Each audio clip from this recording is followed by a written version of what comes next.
You're looking at pitcher Dwight Gooden, who last pitched in the playoffs as a New York Met in 1988. Mike Scioscia for the Dodgers took him deep. Home run upended the Mets. They went on to knock off the A's and win the World Series. Tonight, 9 years later, Gooden, who has never won a postseason game, gets another opportunity as he prepares to pitch in his biggest game as a Yankee.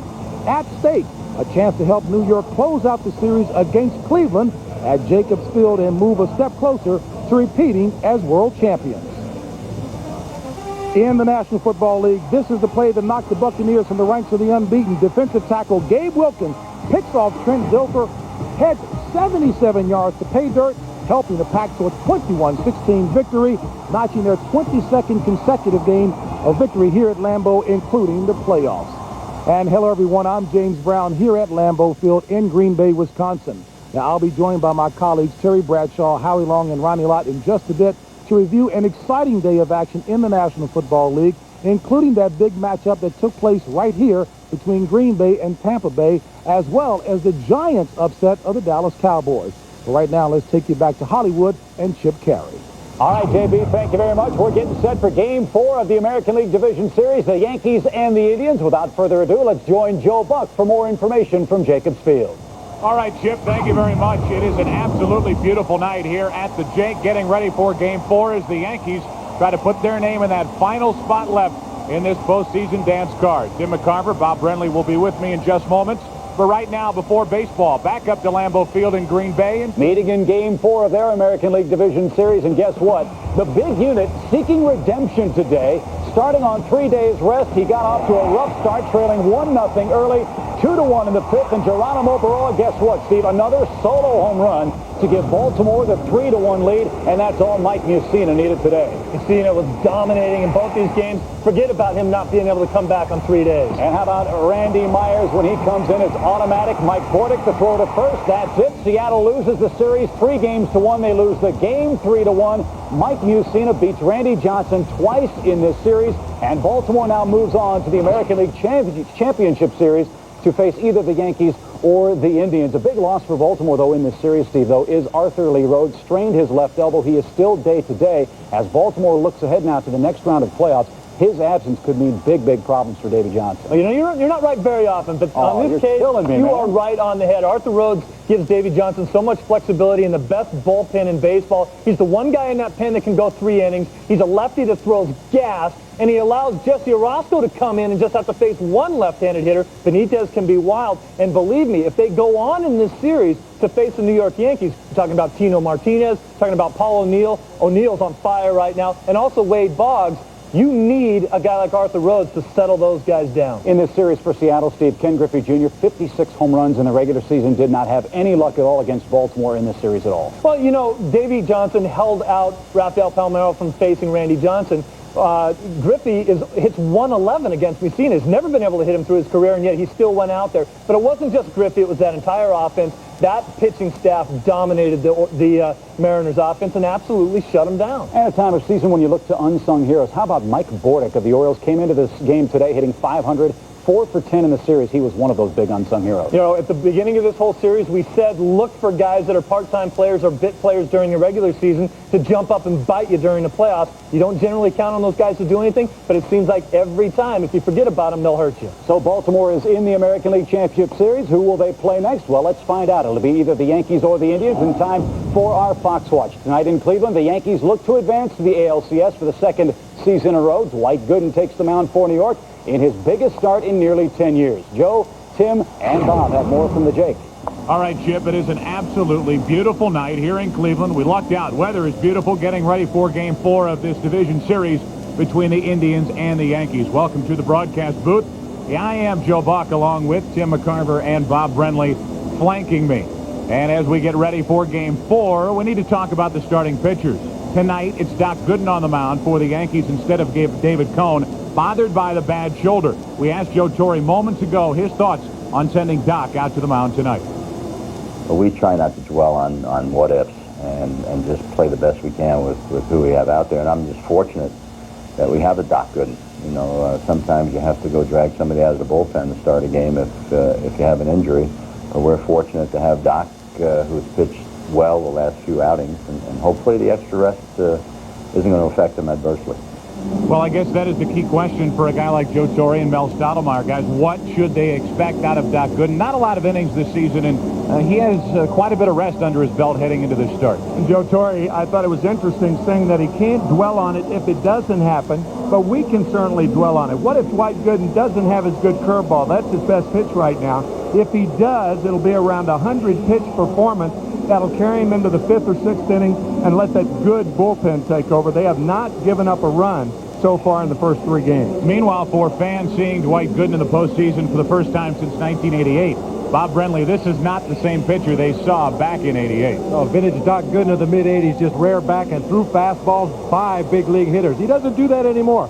Tim mentioned a great curveball. He added a slider. He throws a changeup. He's a little craftier now. And apparently he's been very crafty against the Indians throughout his American League career because he has dominated Cleveland. 5-0 throughout his career, including 3-0 this year, and a great ERA in both instances. Dwight Gooden will try to send the Yankees back to the ALCS for a rematch with the Baltimore Orioles, while tonight, Orel Hershiser tries to send this series to Game 5 tomorrow night. We're getting ready to go. Baseball at the bottom of the hour. Right now, let's send it back to Chip Carey in Hollywood. Okay, Joe, thank you very much. Steve and I will have more on Game 4 between the Yankees and the Indians in just a few minutes. But first, we'll send it to break, and when we come back, we'll go back live to Lambeau Field. JB and crew have more NFL scores and highlights from beautiful Green Bay, Wisconsin after this.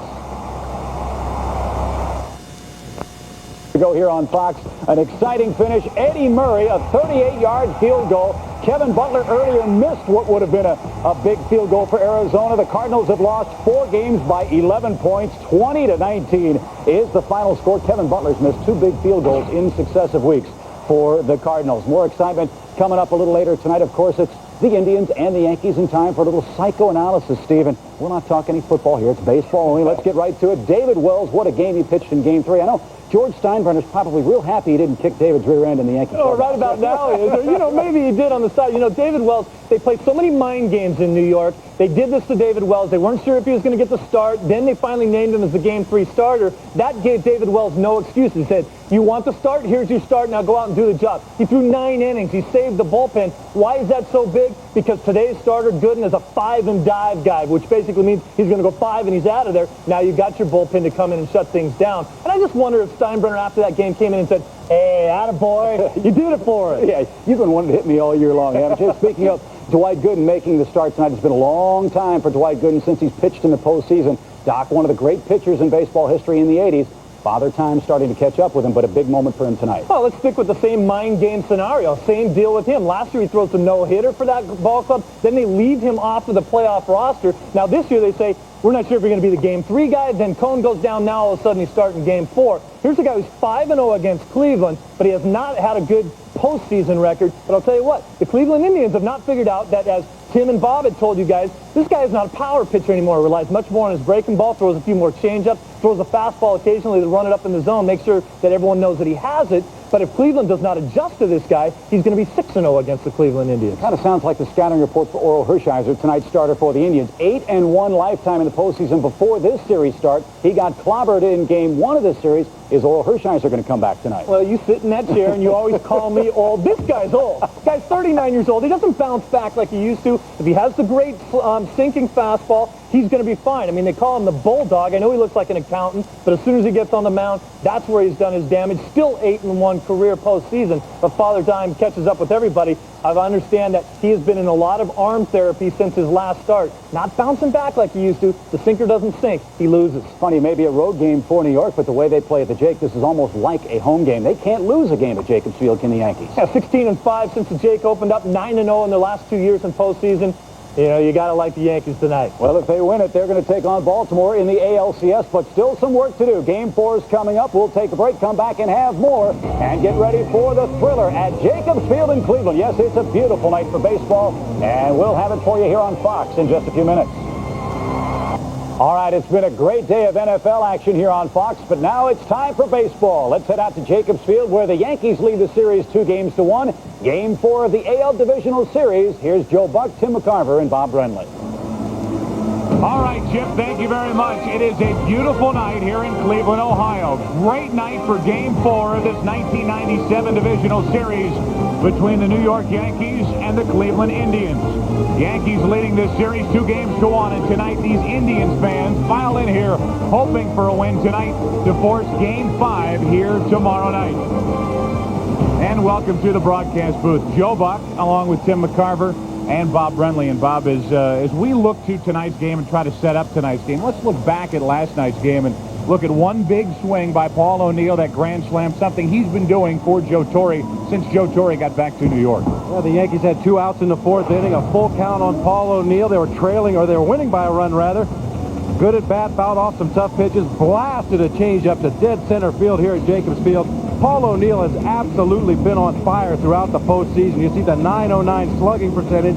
Going even deeper into those numbers, throughout the regular season, Paul O'Neill batted .432 with runners in scoring position. 14 times during the regular season, he drove in a run that either tied the game or gave the Yankees a lead after the 7th inning. The guy's a professional hitter. We thought it is important to look at what O'Neill did last night against the Cleveland bullpen. That grand slam was against the bullpen. His first home run was against the bullpen in Game 1. And Tim McCarver, that Cleveland bullpen has not been too sharp in this postseason, while the Yankees has been nearly flawless. You're right on both counts. As a matter of fact, the New York Yankees have 6 home runs in the 3 games thus far, 5 against the Cleveland bullpen. And a comparison tells that there is no comparison. The home runs hit by the Yankees against the bullpen, 5, while the Yankees have not allowed a run to the Cleveland Indians. I think with Doc Gooden tonight, if he's not getting his curveball over early in the ball game, Joe Torre will go to his bullpen sooner rather than later. Believe it or not, this is a rematch of Game 1 of the 1988 NLCS. Pitching-wise, Doc Gooden was on the mound for New York, but not the Yankees. It was the Mets. And it was Oral Hershiser on the mound for the Dodgers tonight, trying to win for the Indians to force Game 5 tomorrow night. There's one spot remaining, that one spot left in this upcoming ALCS. Who will grab it? Baseball comes your way after this from your local Fox station. The 39-year-old right-handed pitcher, Oral Hershiser, preparing for what is his biggest start of this season and one of the biggest in his career. As his career reaches its twilight, he, the Cleveland Indians, and their fans do not want 1997 to end here tonight. A look at the New York lineup. They'll lead it off with Tim Raines in left field, with Derek Jeter batting second at short. Paul O'Neill hit the grand slam here last night. 2 out of 4 in the game and drove home 5. Bernie Williams cleaning up. Then it's Tino Martinez at first. Cecil Fielder, another start. He's the DH. Charlie Hayes at third. Joe Girardi is catching. Batting ninth at second base, it's Ray Sanchez. And as we look at the Cleveland defense, they take the field. Bim Roberts, he has been terrific defensively in this series, not known for his glove work. He's back at second base tonight. This crowd is absolutely charged up as they prepare to watch right-hander Oral Hershiser take on these New York Yankees. Of course, Hershiser left Game 1 with a 6-3 lead. The bullpen ultimately gave up that lead. Hershiser's numbers on the regular season say this guy will go into his bag of tricks. He will show a team one style of pitching in one game, come back the next game and try something completely different. He has the kind of arsenal that allows him to do that.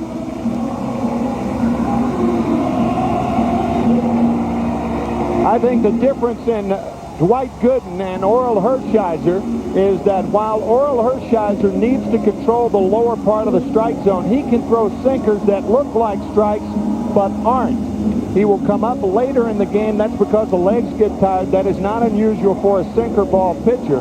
And he has a variety of stuff with a good curveball slider. But when he gets ahead, he tries to get you out on balls. It's just the opposite with Doc Gooden, who has to throw strikes early in the count, for the most part, get you out on strikes. Yes, I thought it was interesting in talking to Joe Torre about Oral Hershiser, and Doc Gooden slips into that rotation in place of the injured David Cohn. Joe Torre talking about how odd it was to face the Indians the final 3 games of the regular season, then turn right around and take them on in the division series. And he said Oral Hershiser pitched against us in one of those games and was one way. And now here tonight, even opposed to Game 1 of this series, he might be the complete opposite as he takes on these New York Yankees, you look at head-to-head, 6 career matchups between Gooden and Hershiser. The numbers, the ERA, the thing to concentrate on. And the wins for Hershiser, 3-1 in his career head-to-head meetings with Doc Gooden.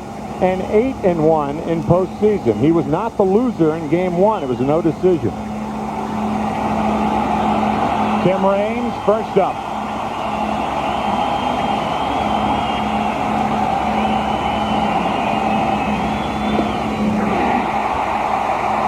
They like strike one. This broadcast also available in Spanish by utilizing the SAP button on your television. Glad you're with us here on Fox. Game 4. Indians trying to force Game 5 tomorrow night. Raines first up. Raines first out.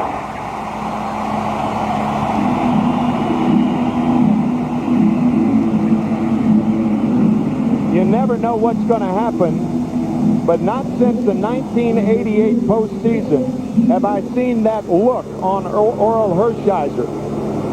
Of course, he's 39 years old. He does not throw as hard as he used to, but he has got that look tonight. Having the competitive fire and the knowledge to know what to do doesn't do you a lot of good if you physically can't do it. That's right. But this guy can get locked in with the best of them. Derek Jeter, strike one.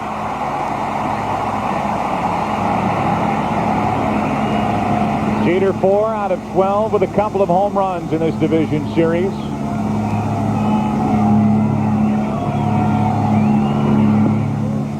A ball and a strike. Greg Kosk is the home plate umpire with Dave Phillips, the crew chief at first. Rocky Rowe, Dale Ford, Tim McClellan, and Ken Kaiser joining him as the men in blue. To third, fair toward the corner.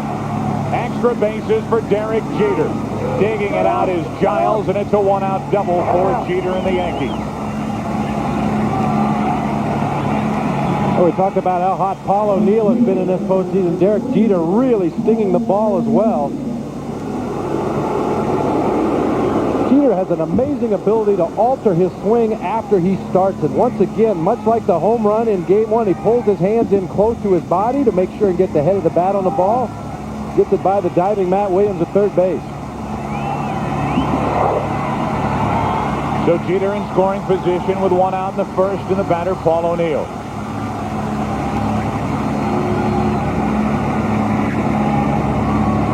Two home runs in this series, 4 out of 11.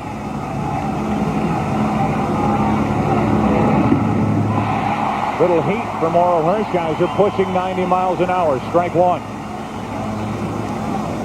Now he's challenging Paul O'Neill with the first pitch. This is very important not only for Orel Hershiser but for Dwight Gooden as well to get ahead of hitters tonight. Charles Nagy last night, very tentative, worked around the edges of the zone, walked 6 batters. Hershiser has to be more aggressive in the strike zone tonight.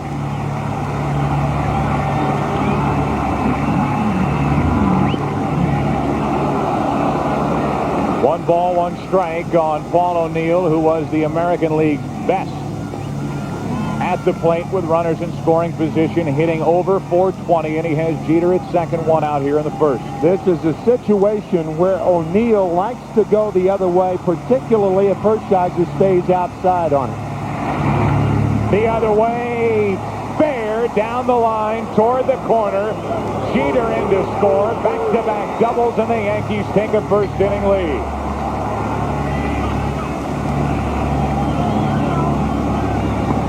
He led the major leagues in hits to left field with 66.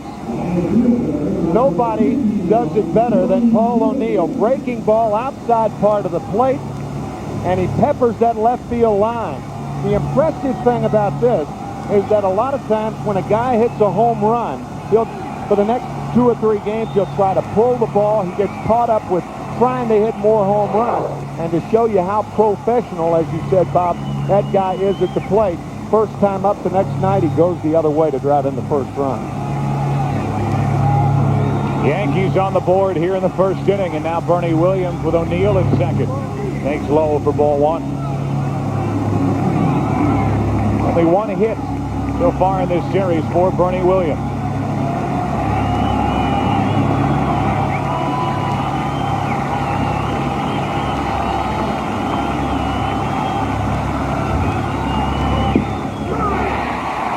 1-1. Hershiser has to go into damage control mode right now. Just try to get out of this inning and limit the damage. Bernie Williams has been struggling throughout the series. Hershiser would like to continue that trend.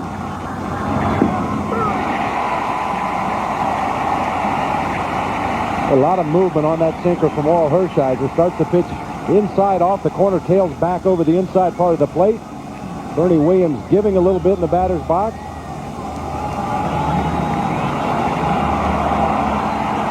A ball and 2 strikes on Bernie Williams. 2-2. 3 fastballs tight to Williams. That's where the Indians try to pitch Bernie, especially from the left side. He handles the ball inside a little better as a right-handed batter, but he is vulnerable inside from the left side.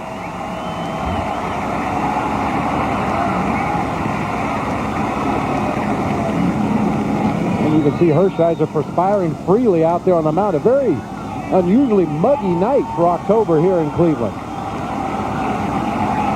Runner at second, 1 out, 2-2 pitch, full count. Nicely handled by Sandy Alomar. Alomar in great position to block this breaking ball that goes down and into Bernie Williams. You'll see he shifts his whole body, keeps his shoulders square to the field. Ball drops harmlessly in front.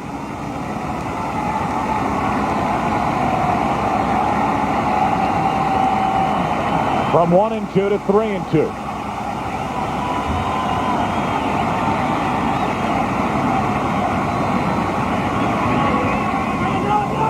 Easy for Tomey.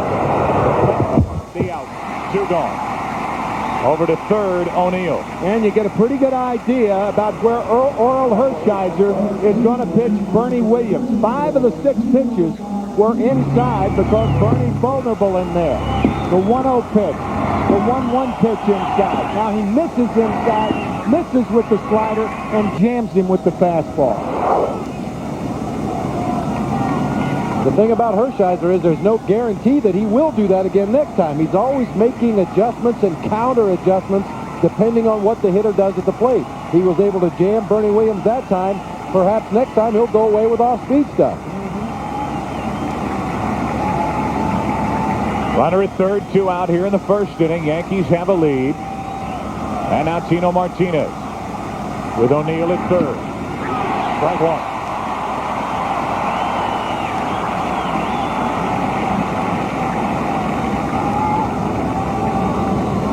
Tino Martinez, a middle zone high ball hitter with the exception of the fastball up and in or low and away. That's a big hot zone, though. He can cover a lot of the plate.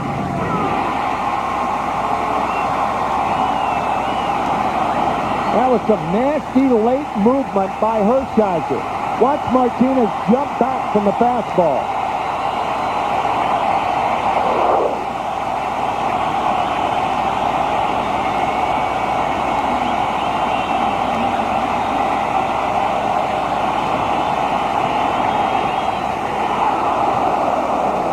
Greg Koss flinched, but did not ring up Tino Martinez. That's an umpire's balk right there. He was very close to calling that a strike. It's just a little up out of the strike zone. Watch Greg Koss's head.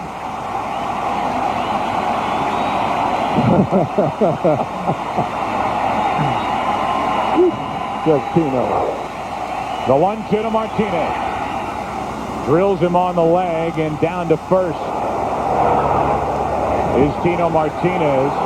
Now they're going to appeal to see if Martinez swung at the pitch. He did not. Therefore, hit by pitch, and it's first and third, 2 out. Had he swung at the pitch and the pitch hit him, Martinez would have been out with a count 1 ball and 2 strikes. But he does not go around. The ball hits him on his left thigh, and he's awarded first base. And he's hit because Hershiser had been pounding him with that sinker inside off the plate, tailing it back over the inside corner. Tino was protecting against that pitch. Hershiser throws a breaking ball inside. Tino walked right into it. That's a very good point, Bob, because what he was doing, he was opening up for that fastball inside. Had he not opened up, he probably gets out of the way of the curve. Again, it's first and third, 2 out for Cecil Fielder. 2 doubles, a hit batsman in the inning, 1 run for the Yankees, and Alomar wants to talk it over.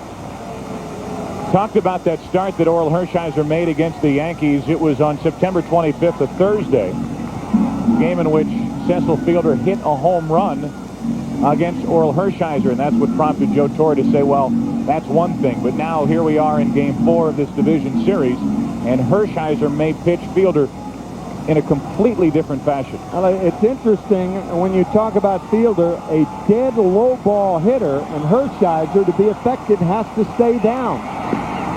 Missing high for ball one. Well, Joe, you're probably too young to remember the cartoon Felix the Cat, but whenever Felix would get in a fix, he'd reach into his bag of tricks. What am I, 8? I remember that. First and third, 2 out. Into center field. A base hit. Into score is O'Neill, and it's a 2-run first inning for the Yankees. On a low fastball, the Fielder. He gobbles up low fastball pitchers. Hershiser missing with that first high fastball. Look at this one. Right in that happy zone. And that's why Joe Torre has Fielder in there against the sinker balling Hershiser. Figured this was a much better matchup. Gives Cecil the best possible chance to succeed. Now it's a 2-run first inning for the Yankees, and they look for a huge first inning with 2 on, 2 out. And Charlie Hayes at the plate.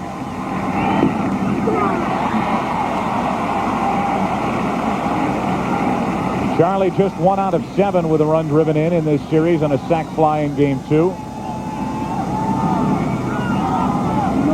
Third start in a row for Charlie Hayes. 0-2. I know the Yankees have scored 2 runs. They have hit 3 balls hard, but Hershiser is a different-looking pitcher tonight compared to Game 1. That is some nasty stuff he has out there, and you got to credit the Yankees thus far. They've hit him. And I mean hard. Little floater to left. They'll bring home Martinez. The throw from Giles.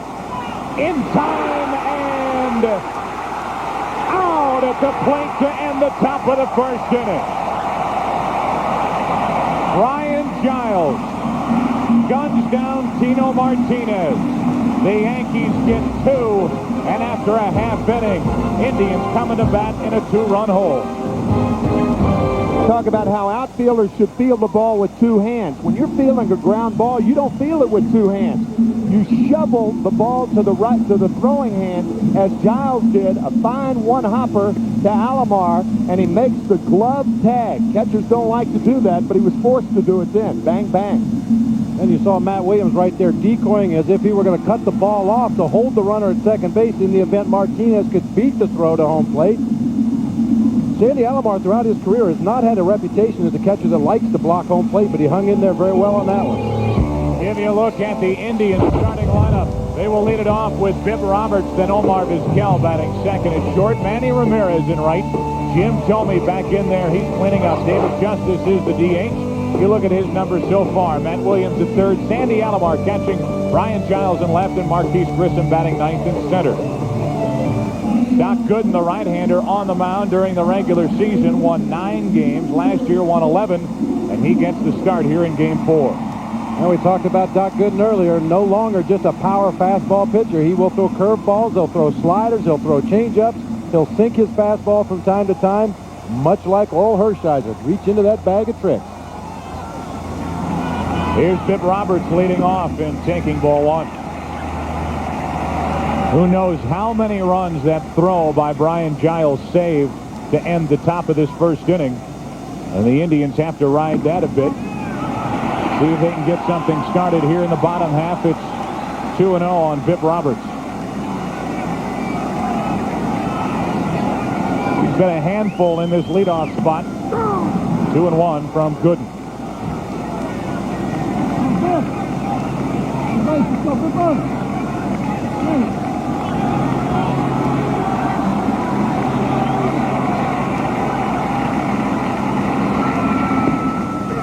Over the outside corner, 2-2.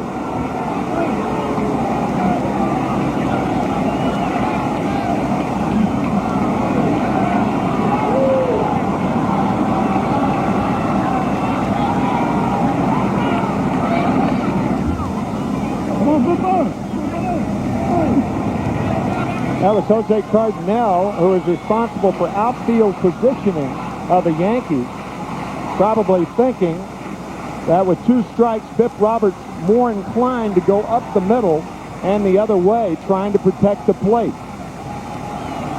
Again, the 2-2. Full count.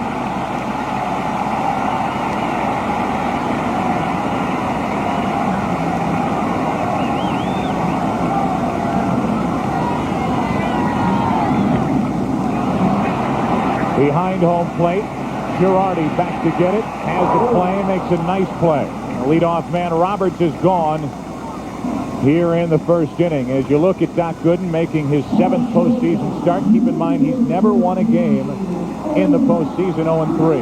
And Doc Gooden really needs to work down in the strike zone as opposed to earlier in his career. Location on the breaking pitches is very crucial. The slider to go along with the good curve, and an occasional change up to left-handers. He retired Biff Roberts with the good overhand curveball on the outside part of the plate. That gives you an idea of how he's going to work a 3-2 curve to the leadoff batter. Omar Vizquel now 5 for 11. The top 2 in this Cleveland lineup. Roberts came in 4 out of 12. Vizquel 5 for 11. Ben Ramirez hitting in that crucial third spot, only 2 hits.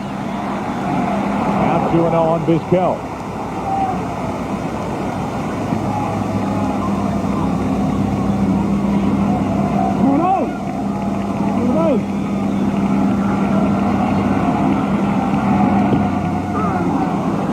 Two and 1 as Dwight Gooden is getting that outside corner from the home plate umpire, Greg Koss.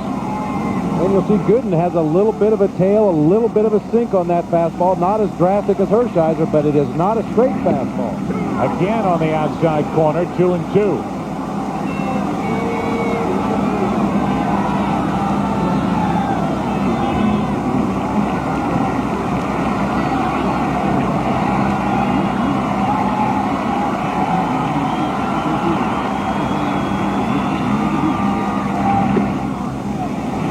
Full count as it was with Roberts.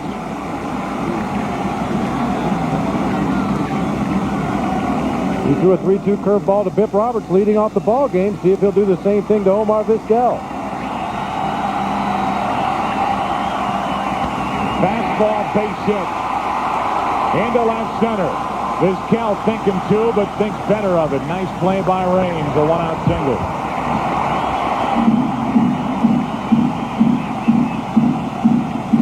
Well, Gooden did not go to the curveball on the 3-2 count to Vizquel. Goes with a fastball right down the heart of the plate. Vizquel stays with it, drives it almost into the gap in left center field. Normally, Chad Curtis is considered the better defensive left fielder between Curtis and Raines, but Raines makes a nice play there to hold Vizquel to a single. Here's Manny Ramirez, only 2 out of 13 with just 1 RBI in this divisional series with the Yankees. He hit 26 home runs during the regular season.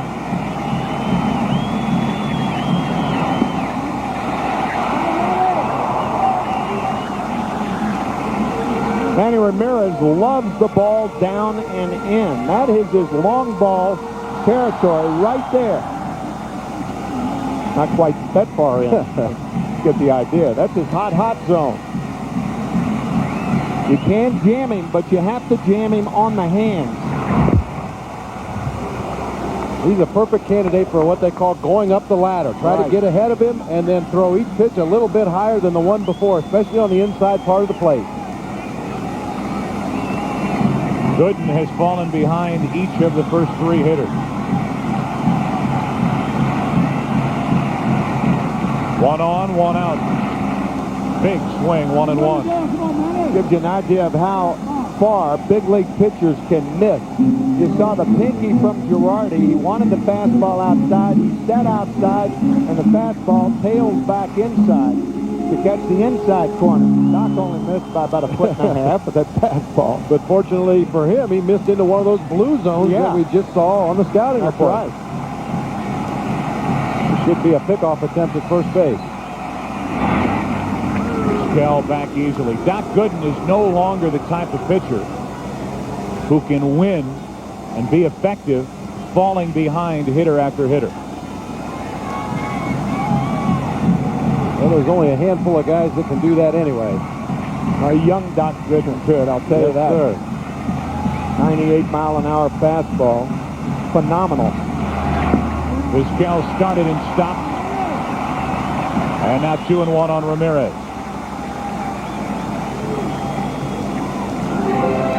Tomey waits on deck. David Cone, this would be his night if he were healthy. Still bothered by that sore right shoulder and really doesn't know what the rest of this postseason holds. Neither does Joe Torre. Ramirez takes ball 3.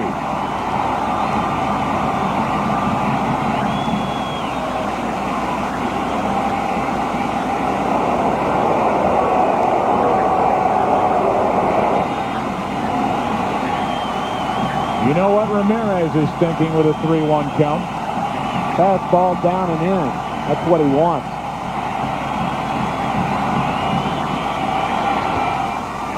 Little flare to center. Williams is there. Bernie puts it away. 2 out here in the first inning, and back to first Vizquel. Well, that's what Bob and I were talking about. He's a low ball hitter, but if you lift that ball up about 6 inches, that gets in his kitchen.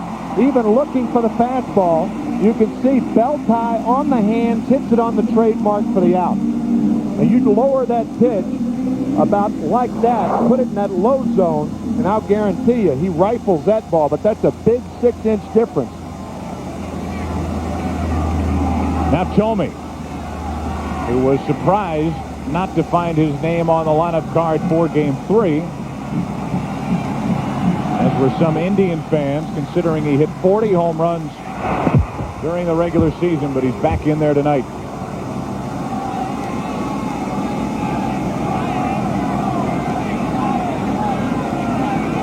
Yeah, I find it hard to believe that Jim Tomey was not in the lineup last night. Granted, David Wells can be a very nasty left-handed pitcher with that big sweeping curveball, but they rode this horse all summer long. You got to get him in there in the postseason.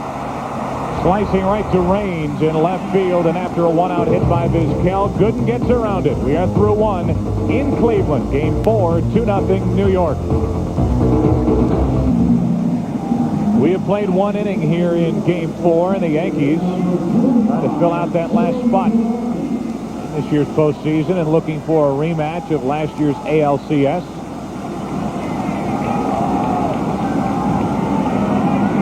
Congratulations to the Baltimore Orioles as they took care of the Seattle Mariners earlier today.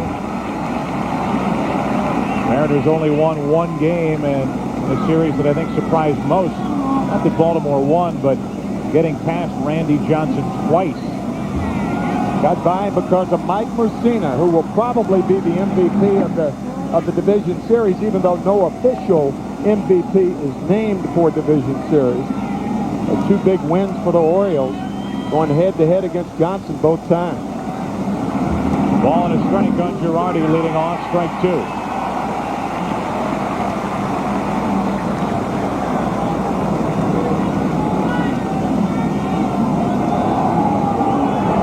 Joe Girardi susceptible to breaking balls low and away when he falls behind in the count. Down and in, and a ground ball to short for Vizquel. Leadoff man is gone in the second.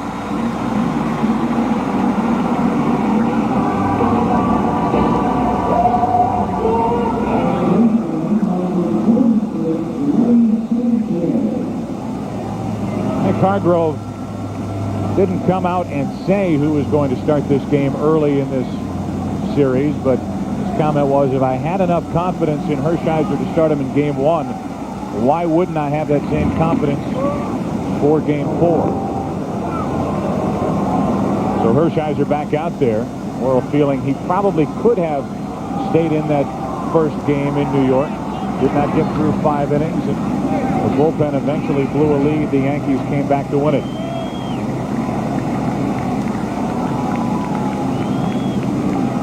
Well, for a pitcher like Hershiser, who depends on working the edges of the zone, getting batters to get themselves out, he has to establish that he can throw strikes early in the ball game to plant that thought in the hitter's mind. Sanchez up the middle, a 1-out hit. He's now 3 out of 10 in this series, a wide turn, but back to first. Aggressive play by Grissom out in center.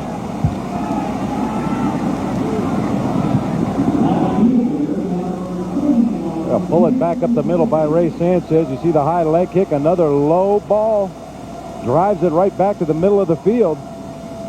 Sanchez always hustling, rounds first base very aggressively, puts a lot of pressure on the defense to come up with the ball cleanly.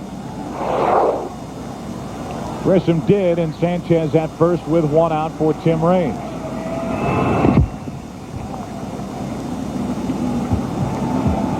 You look at that turn at first base. If you're an outfielder, the guys in the infield right about now are screaming at you, get it in, get it in, get it in. Sometimes that forces you to hurry and make a bobble. Strike one on Tim Raines, who grounded out to the right side his first time up.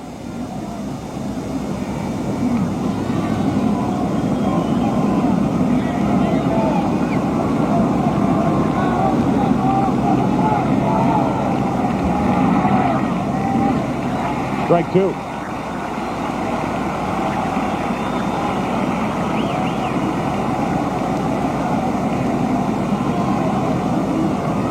Derek Jeter, who started that 2-run first inning rally with a double, waits on deck.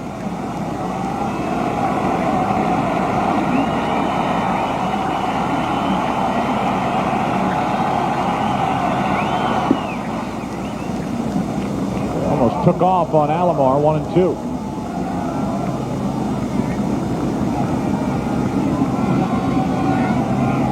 Looking down, he got it up and away.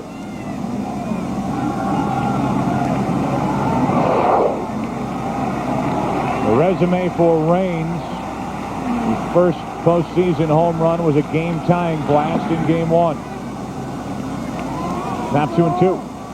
So the 795 career steals, only 3 major league players have eclipsed the 800 steal mark for their careers. Ty Cobb, Lou Brock, Ricky Henderson.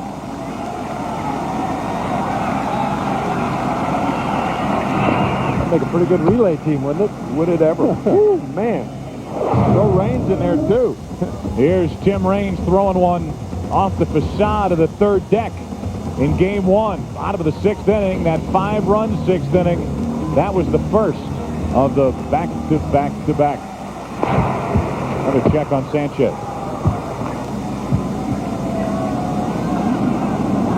And career against Hershiser. A lot of that while these two are over in the other league.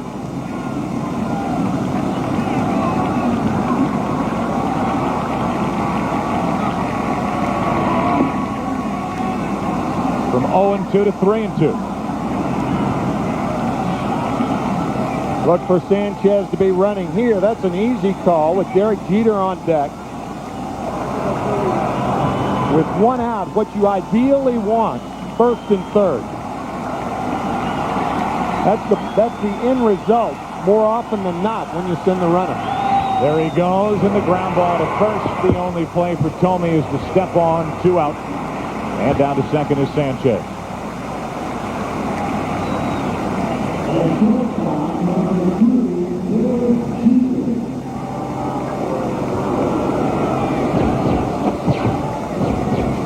Derek Jeter, you see his outfield hits by direction. Early in the count, he's more of a pull hitter. Once he gets to 2 strikes, he will use the whole field. And we saw him his first at bat alter his swing, pull his hands in close to his body, and snap hook one down the third baseline. So Chambliss is hitting coach. Jeter looking for the 2-out hit into left field. He found the 2-out hit. Another chance for Giles, and they won't even test it. Even with the wide throw, and it's first and third, 2 out.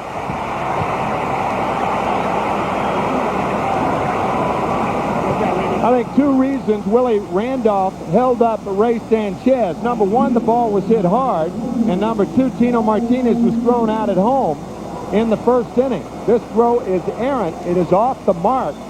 However, Matt Williams would have had a chance to cut it off and throw home because the ball was hit so hard.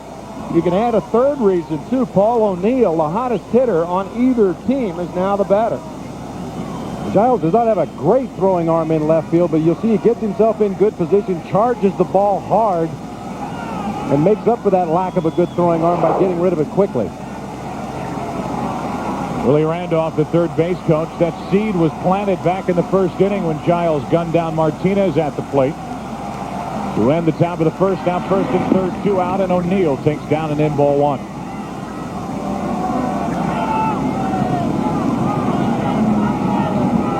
Two hits in the inning for the Yankees and already 6. In an inning and 2/3 against Hershiser.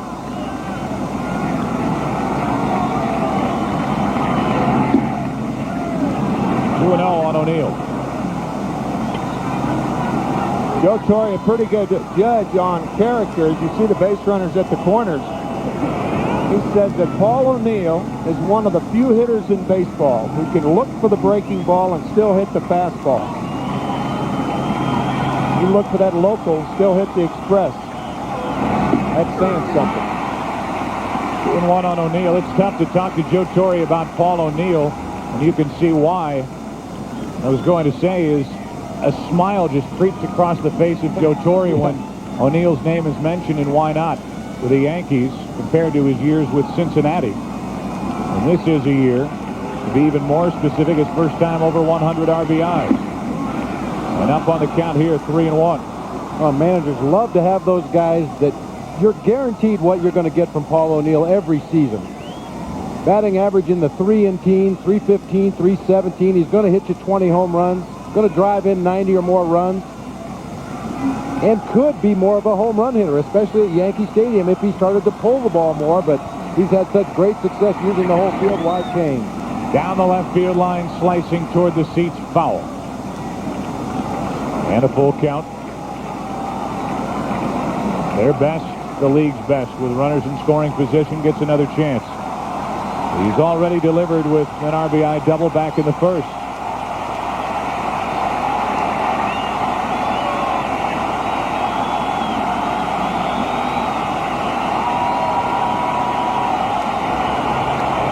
Jeff Juden, the right-hander, getting ready for Cleveland in their bullpen.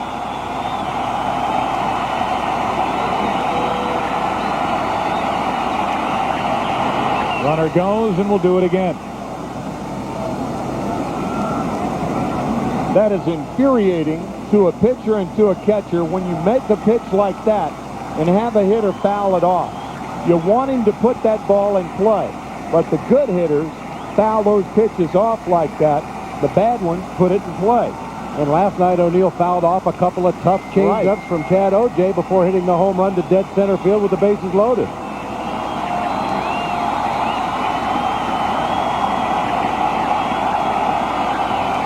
First and third, 2 out. 3 balls, 2 strikes on O'Neill. Another one. Did it again. Out of the same chapter.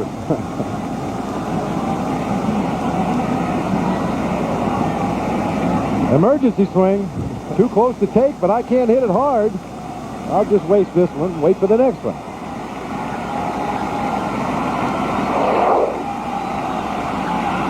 With every 3-2 pitch, Jeter is running from first. Hershiser trying to keep this a 2-run game.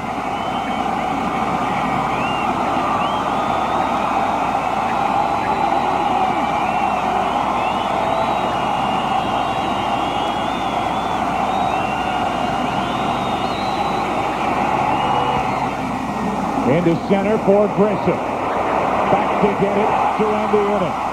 The Yankees get 2 hits. Held a runner at third for O'Neill.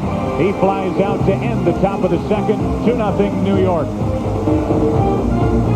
1997 American League Division Series on Fox is brought to you by Miller Genuine Draft, to remind you it's time for better beer breath. By the 1998 Honda Accord, an Accord like no other. By IBM, solutions for a small planet. And by Starter, the authentic jacket for all 28 Major League Baseball teams. Shot of the Rock and Roll Hall of Fame here in Cleveland. Tonight's overhead shots are courtesy of the Goodyear Blimp Stars and Stripes, based in Pompano Beach, Florida. At the controls, Captain Dick Ash from Fort Lauderdale, Florida. Glad they're with us. Glad you're with us. Bottom of the second, 2-0 New York. Justice, Williams, and Alomar coming up.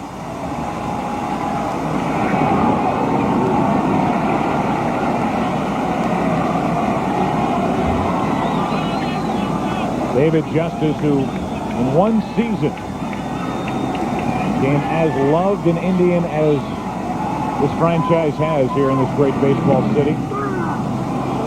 Justice didn't like the call 1-1. You know, so much for making an adjustment to a new league and new pitchers. The 329 average, 33 bombs, 101 RBIs. Took him about 2 days to adjust the American League. 2-1. Both he and Matt Williams adjusted, did David Justice and Matt. There have been 7 players that have gone from the National League to the American League and in the first year hit 30 or more home runs. Justice and Williams did it this year for the Indians. Justice went.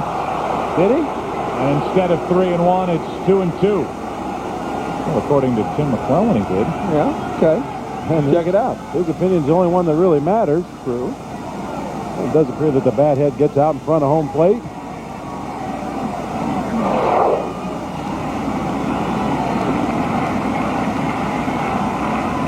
Now the 2-2. Smoked into right. It's a 1-run game.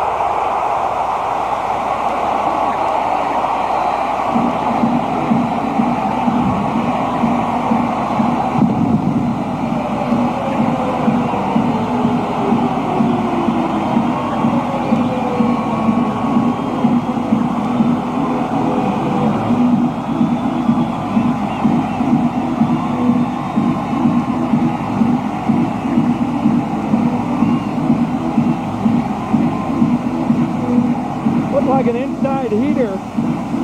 Joe Girardi, the catcher, watches it go. And did it go?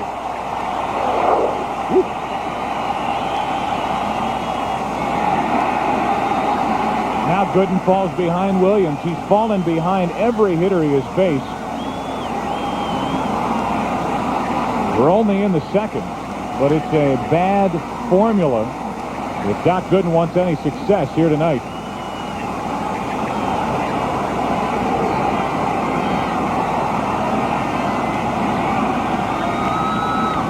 That's well hit the center.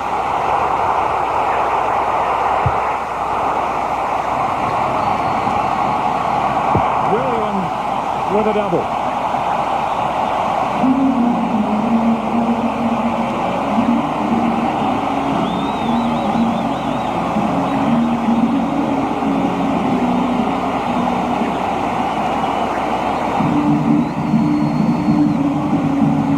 Sign for Mike Hargrove. Matt Williams going with the pitch, not trying to pull the ball to left field. Hits it to the deepest part of Jacobs Field. About a quarter of the way up the wall out there. Williams plays it on a hop off the fence. Matt Williams on at second with a double. Last week, Phil Garner, who is the manager of the Milwaukee Brewers, did a column for USA Today. And in talking about Matt Williams, he said if Matt hits the ball up the middle, the first and/or second time in a sequence of at-bats through the night, watch out. He's the tying run at second with nobody out, and here's Sandy Alomar.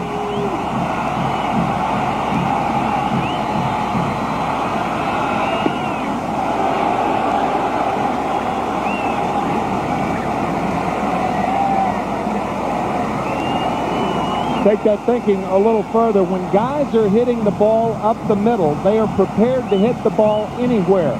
They can pull it, they can hit it the other way because the shoulder is in the proper position to hit.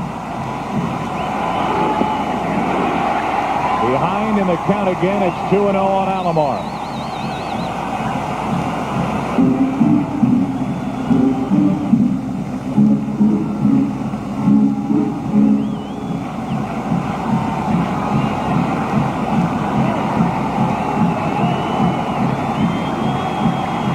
Tying run at second, Matt Williams, nobody out here in the second.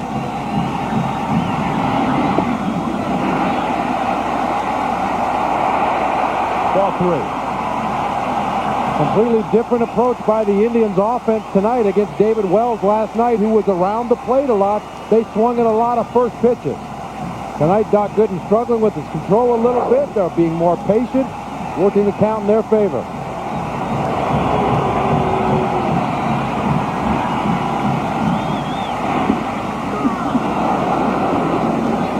Remember what we said in the opening, Joe Torre would sooner rather than later go to the bullpen.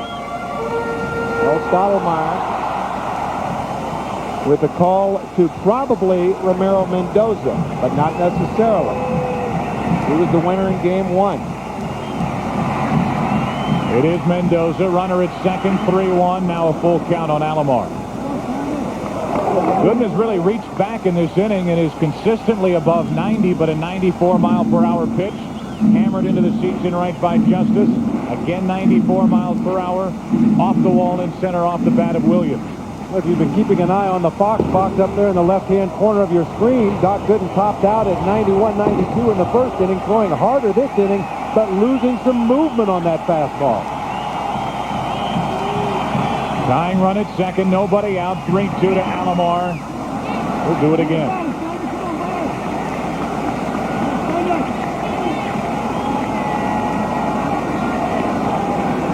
This has been a breakthrough season, to say the least, for Sandy Alomar Jr.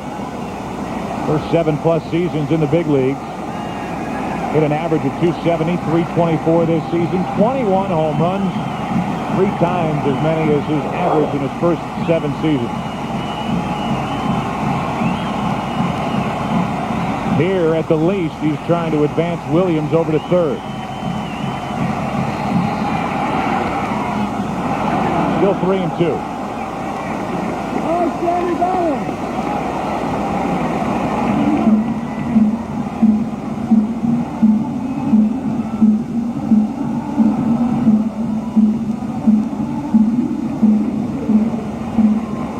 Will he get the ball again in this division series? Andy Pettit.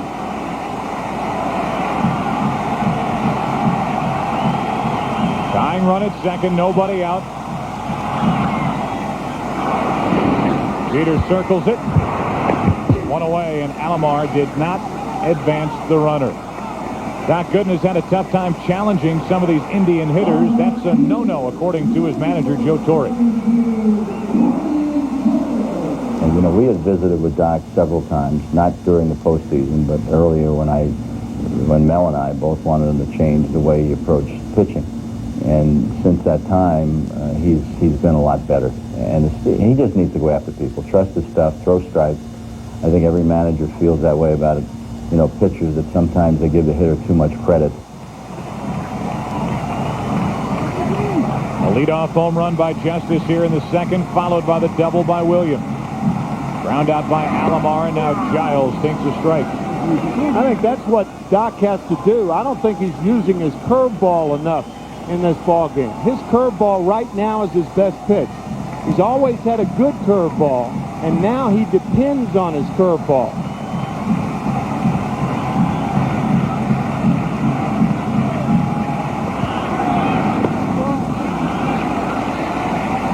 One and one on Giles.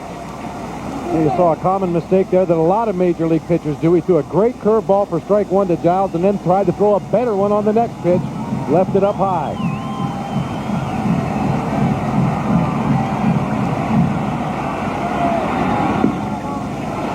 A little high again, 2-1.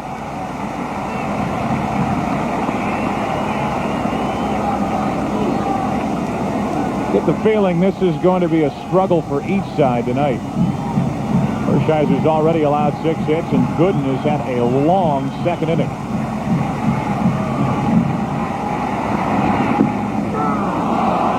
A high strike, 2-2. Another breaking ball. I don't know whether that was a curveball or a slider. Mike Hargrove disagreeing with home plate umpire Greg Koss.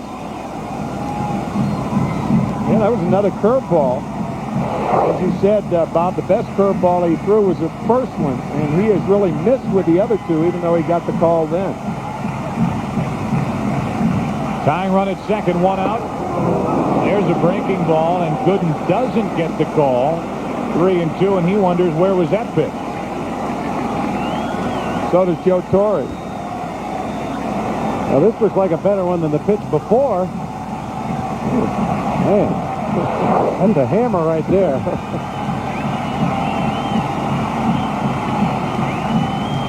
Giles lives to see another pitch. Strikes out. A on that breaking ball, down and in. First strikeout for Gooden. Well, when they're hitting the fastball, go to the curveball. Curveball for a strike. Curveball for a ball. Curveball. Curveball 2 and 2. Curveball 3 and 2. 6 straight curveballs to Brian Giles. Finally gets it. I guess the book on Brian Giles is throwing breaking balls, huh? I think more than Giles, though, then, Bob, I think it was just Joe Girardi saying, hey, wait a minute. We got to throw more breaking balls, and we're going to try to get the fastball better by throwing the breaking ball. Grissom chops it off the plate. Strike one. Another curveball. That's what that does. The curveball being a slower pitch, it makes the I know this sounds simplistic, but it makes the fastball appear to be faster. That's really the formula of being able to get the breaking ball over. Not only help your breaking ball get guys out, but it also helps your fastball. Tying run still at second, 2 out now, 1-1 on Grissom.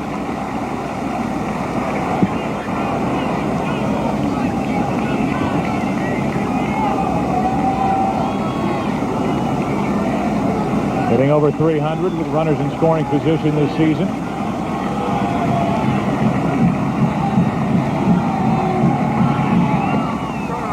Over the inside corner.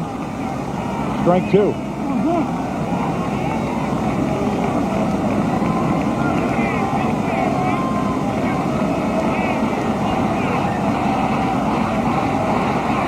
Well, Laurel Hershiser talking to his pitching coach Mark Wiley, trying to figure out how to find that strike zone consistently and get ahead of the Yankee hitters.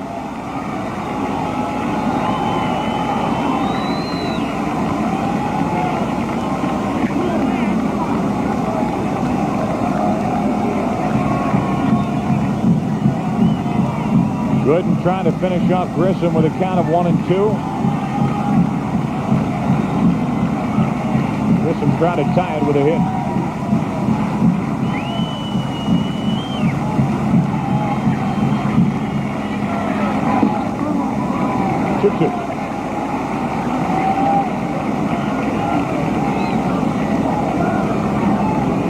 This postseason, throughout his career, has been terrific. He hit over 400 against the Yankees in the World Series last year, or with Atlanta.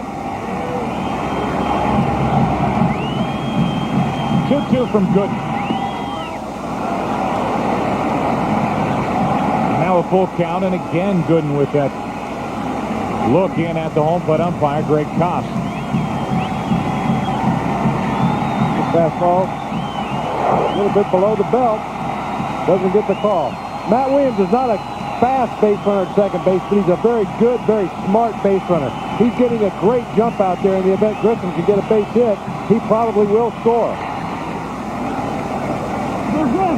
Gooden has really had to work through the second inning, and every time we get a shot of Orel Hershiser, it looks like he's thrown about 7 innings already. It is, as you said earlier, a very humid night here in Cleveland.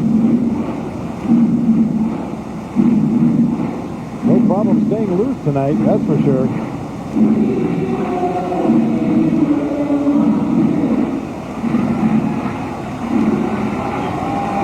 This will be the 27th pitch of the inning coming up for Gooden. Trying to protect what is now a 1-run lead.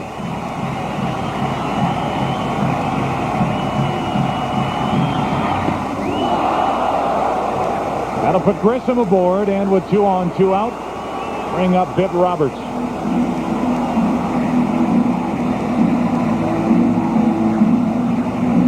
After showing Grissom those curveballs early in the count, goes to 3 and 2 and runs a fastball right up under his chin.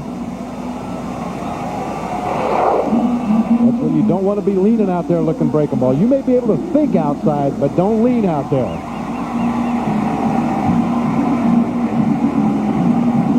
There's the effort here in the second inning for Gooden, and he is not out of trouble.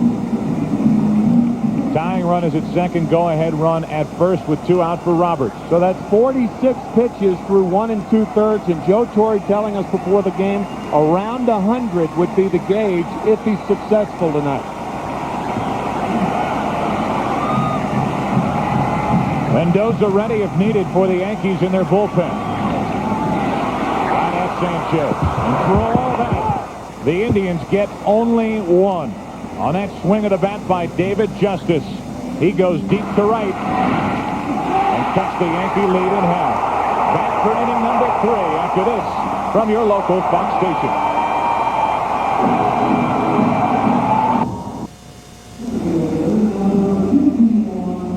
Back for another inning is Orel Hershiser. We have played 2, and the Yankees out in front by 1. They send in the 4, 5, and 6 hitters. Bernie Williams, Tino Martinez, Cecil Fielder.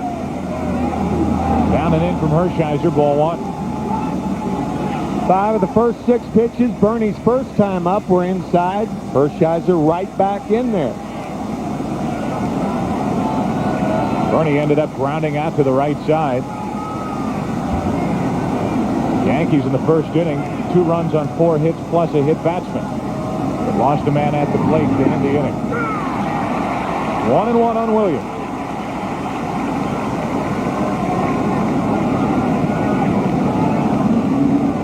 Tino Martinez next. Bernie Williams now 1 for 10 in this series. Wouldn't change 2-1. What you were talking about, Bob, he showed him the fastball inside, and then he went away with the change, away with the side door breaking ball. So he is pitching Bernie Williams differently this time up. Now back in there. And a one-hopper to Tomey. Williams is gone to start the 3rd. Well, if the Cleveland Indians win here tonight, it will be necessary tomorrow. It comes down to 1 game of the American League Division Series as the Yankees and Indians battle tomorrow night. Don't miss pivotal game 5, if necessary, at 8 Eastern, 5 Pacific, right here on Fox.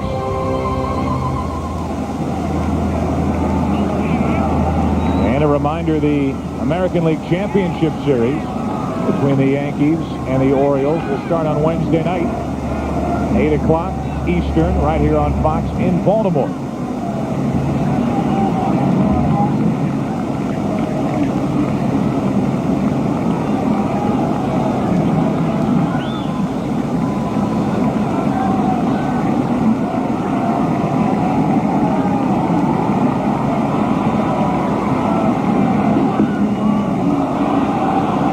They're not getting that pitch called a strike, and it's 1-1. Don't know why. Looks like that was right down Main Street. Alomar sitting up a little bit on the inside part of the plate, catches the ball right in front of his body, below the mask.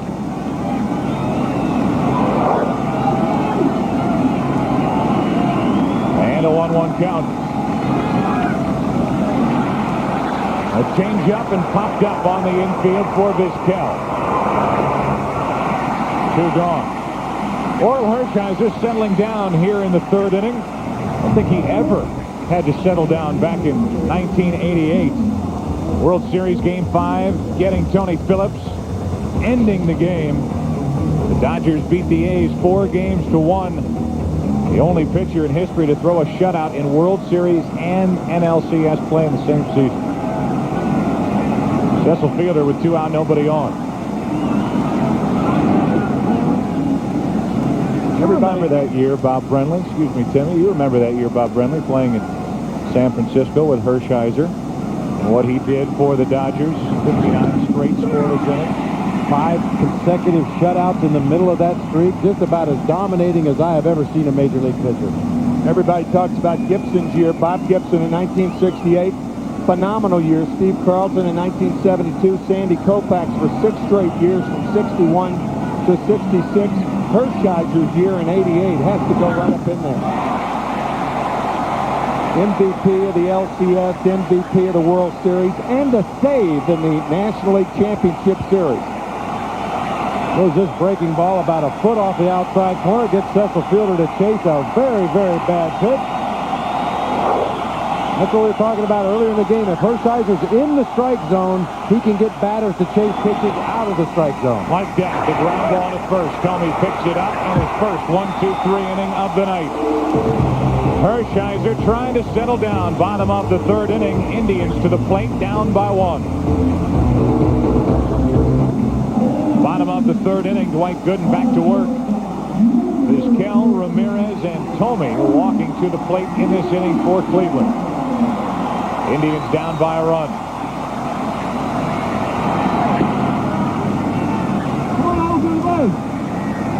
Vizquel singled in the first inning, but was stranded when Ramirez and Tomey each flied out.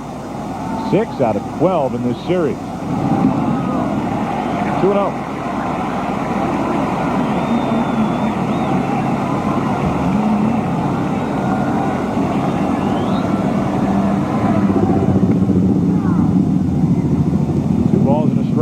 Notice the Indians, and Joe Torre certainly noticed in that, to elaborate on a point we made earlier, they're running a lot of deep counts against Doc Gooden.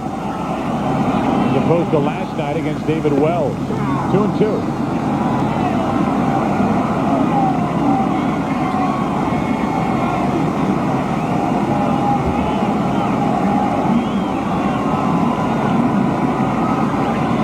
Doc Gooden's having a little trouble seeing the signs from Joe Girardi. You may have noticed when he puts down that pinky finger, he's got tape on his pinky finger, but the other fingers do not have tape, and a lot of times those shadows up in the crotch area there, it's tough to see the signs.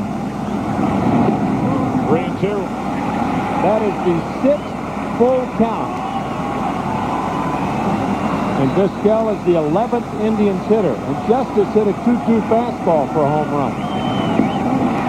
A leadoff walk. Indians put their leadoff man on. A Miller Lite game break. Back to Chip Carey in Hollywood. Okay, guys, one participant in the ALCS is set. The Orioles go back for the 2nd year in a row. Here's the final out. Randy Myers nails it down for Baltimore. They beat the Mariners 3-1. They beat Randy Johnson twice in the ALCS. As you see, starts Wednesday here on Fox. Thank you, Chip. Bordick making that final play. And while we talk about Vizquel, the Indian shortstop being such a big player in this series already for Cleveland. Mike Bordick, one of the stars for the Baltimore Orioles in their series win over Seattle. Here's Ramirez. And again, Gooden falls behind.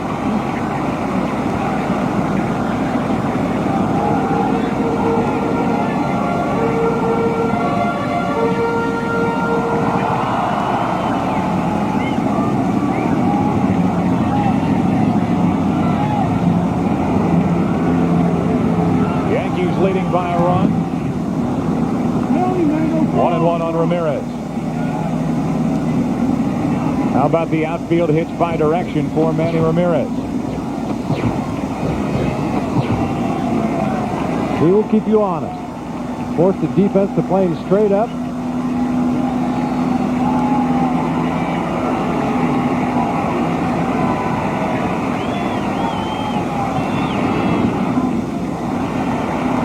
Two balls and a strike. Now the pitch before that curveball from Doc Gooden was a fastball down, but a little bit out over the plate. If that pitch had been inside a little bit more, that would have been in Ramirez's happy zone, but because it was out over the plate and down, he wasn't able to get to it. Another pick off to first. I'm starting to pick this up now. I'm thinking right along 5-1, throw to first. That's it. You know, different teams use different signs. The standard sign used to be you just kind of stuck your thumb out and flipped it over towards first base, but a lot of the alert base coaches actually could see the muscles move in the catcher's forearm, and they could read that pickoff throw to first base and relay it to the runner. Vizquel starts and stops as Ramirez flies to center. Ramirez the first out here in the 3rd inning, and now 2 out of 15 in this series.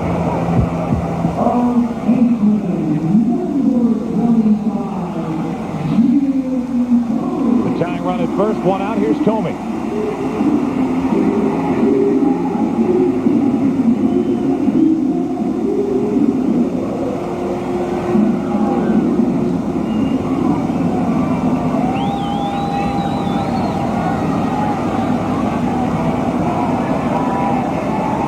Gooden trying to get around a leadoff walk. He handed it to Vizquel.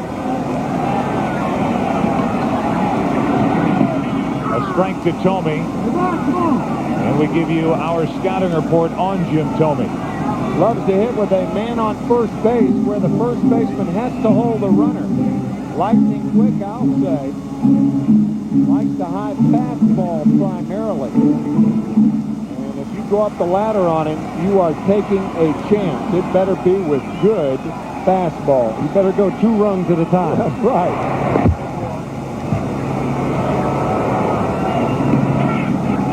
Tommy really has a power hitter swing. He's got the uppercut. He opens up that front side, really trying to lift the ball in the air. Joe Torre is amazed at how Tommy is such an aggressive hitter, and yet he's very patient. He led the American League in walks with 120. Vizquel running, and they'll throw by Girardi.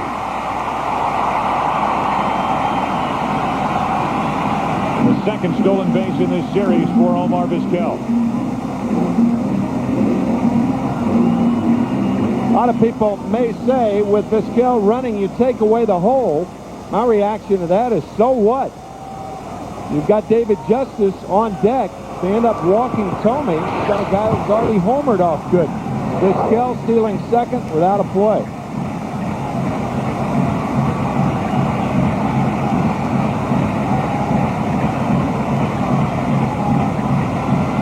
Tying run at second, 1 out. 0-2 to Tommy. 2 out and a big strikeout for Gooden, his second of the night.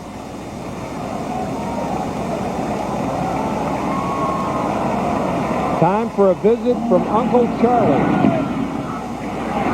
Another curve and another curve. Uncle Charlie gets around, doesn't he, Bob? That's a tough pitch to hit right there with a guy with an uppercut swing. Ball's moving down, the bat's moving up. There's Justice, who homered his first time, the only Cleveland run.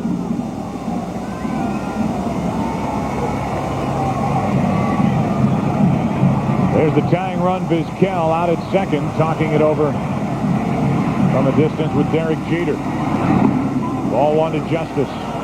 Back in the second, leading off. No doubt about this.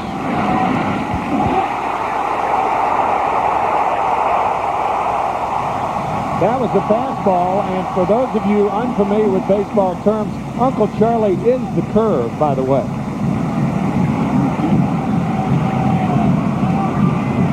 One ball, no strikes on Justice, not 2-0.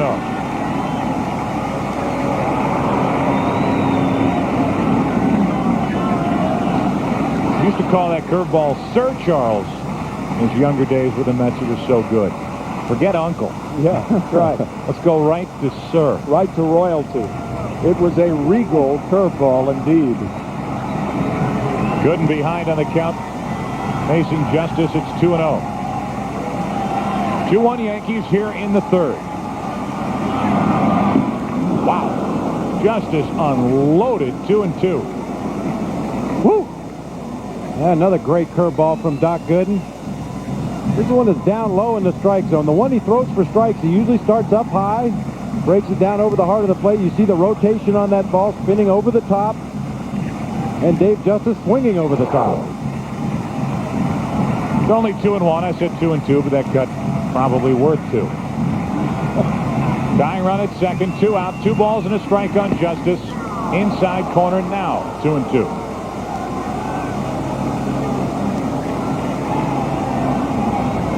Another curveball.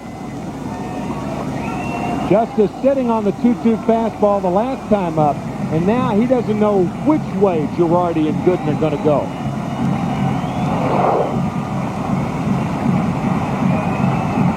Tying run at second, 2 out.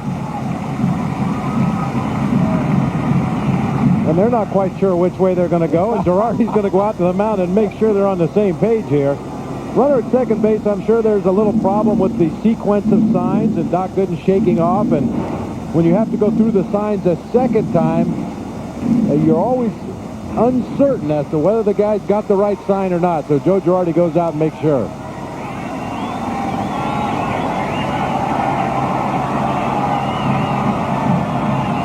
Girardi trying to help Gooden get through 3 here tonight. Tying run at second, 2 out, and now a full count on Justice.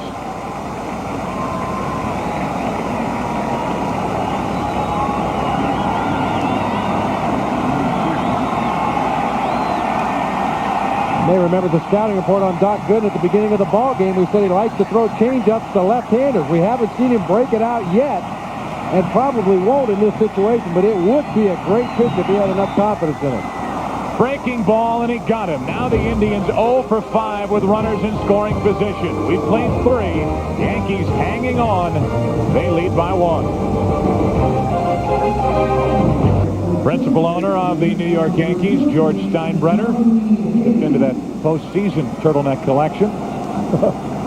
Getting ready for Game 4 of this division series, which has been a good one, with the Cleveland Indians. Well, one of those people in that picture was happy to be on TV. A strike to Charlie Hayes, and we're underway in the 4th inning.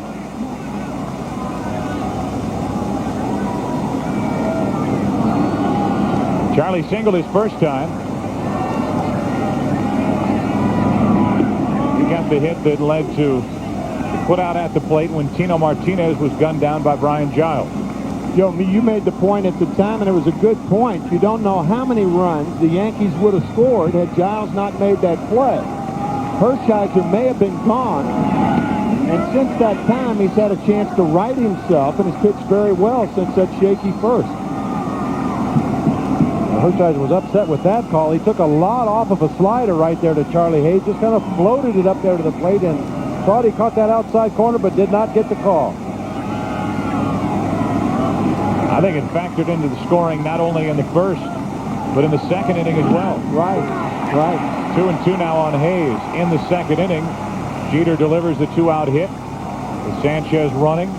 Willie Randolph holds Sanchez at third. The ball hit to Giles. Thought better of sending him home, and O'Neill ended up flying out to center to end the inning. Hayes did not go. And it's a full count. He looked to me like he went too far. Yep. Certainly appeared that he went too far with that swing. Of course, he jerks it back so fast that it may have appeared to home plate umpire and first base umpire Greg Koska and Dave Phillips that he didn't go around. Strong wrist right there by Charlie Hayes, stopping that bat as quickly as he did. Hard hit and through the hole into left field, a leadoff base hit. Charlie Hayes is 2 for 2. So the leadoff man is on for the Yankees here in the 4th inning. Next week, it's a Fox NFL Sunday doubleheader. It all starts with America's most watched pregame show, then catch an NFC Central Division battle as the Packers clash with the Bears, followed by the Rams and the 49ers, plus other regional action. Coverage begins at noon Eastern, 9 a.m. Pacific, right here on Fox. Check local listings. Here's Girardi. Bottom 3 in the Yankee lineup here in the 4th. Yeah, I have to figure that a hit and run is in order somewhere during this sequence of pitches from Hershiser. Joe Torre likes to do it with Joe Girardi as well as with any Yankee. Hershiser, a sinker ball pitcher. He gets a lot of ground balls. Why not put it on? The Yankees playing it the conservative way. Girardi bunts Hayes down to second. The sacrifice good, 1-4.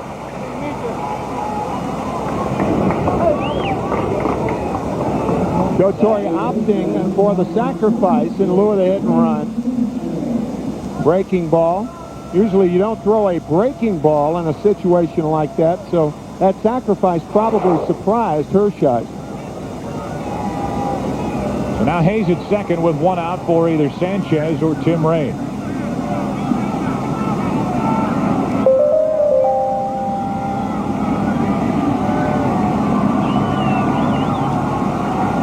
Yankees lead 2-1 here in the 4th inning. Another bunt. Hershiser has to play the spin. He makes a pick of a play for the second out. Not only that, Charlie Hayes stays on second base. Joe Torre upset because he bunted him over for Sanchez to drive him in, not bunt him over again. You can see Torre shaking his head. Fine play by Hershiser. You can kind of understand Charlie Hayes. He's as surprised as anybody.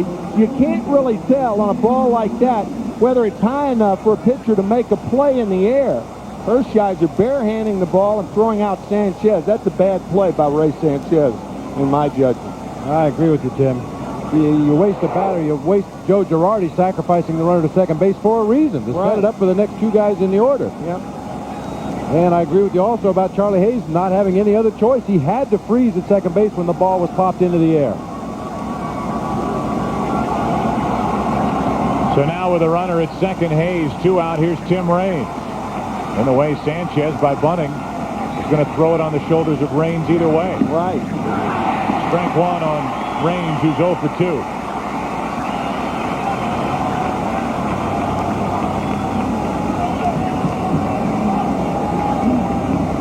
Tim has grounded out twice, looking for the 2-out RBI hit with Hayes at second.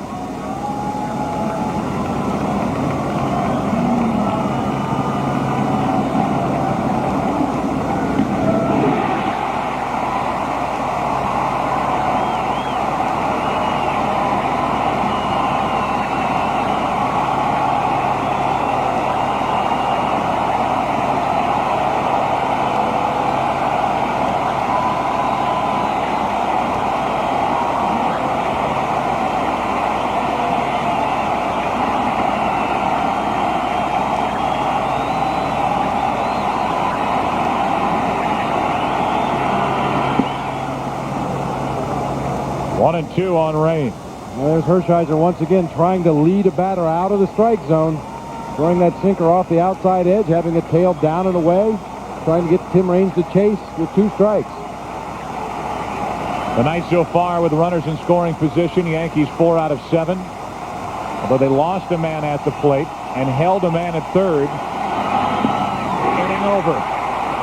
Yankees waste a leadoff hit. Matt Williams will lead off the bottom of the 4th inning. Going there. The Yankees still lead 2-1. Young Jarrett Wright, 21-year-old right-hander who was so good in Game 2. The rough first inning, the 3 runs, 3 walks. Settled down, and he ended his night by striking out the side in the 6th inning. Here's Gooden in his night so far as he protects a 1-run lead into the bottom of the 4th inning.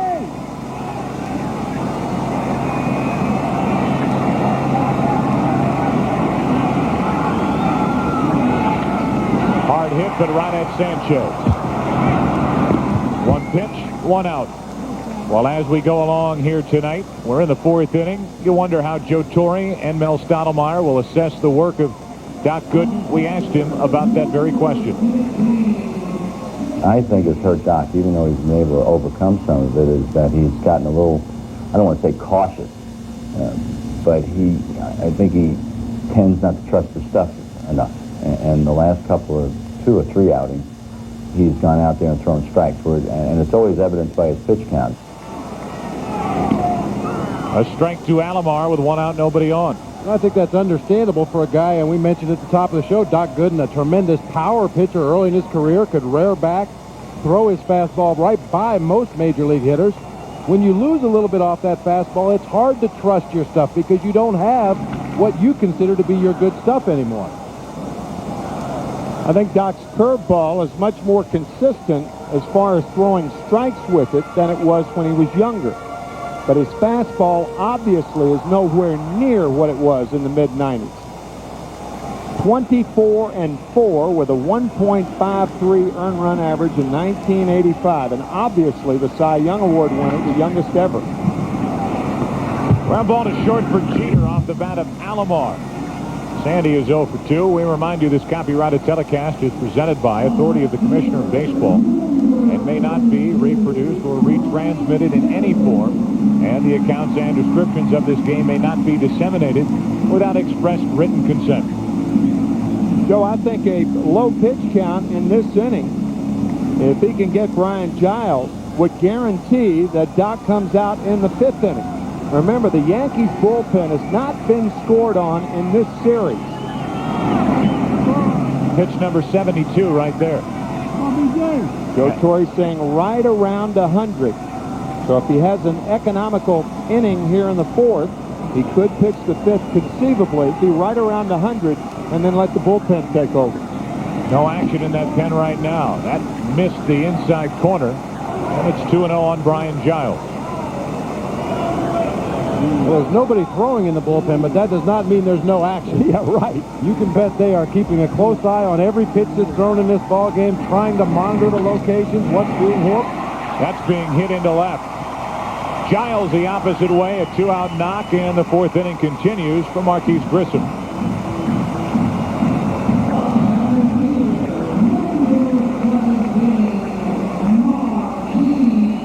Take a look at Brian Giles shooting the ball through the hole in the left side of the infield.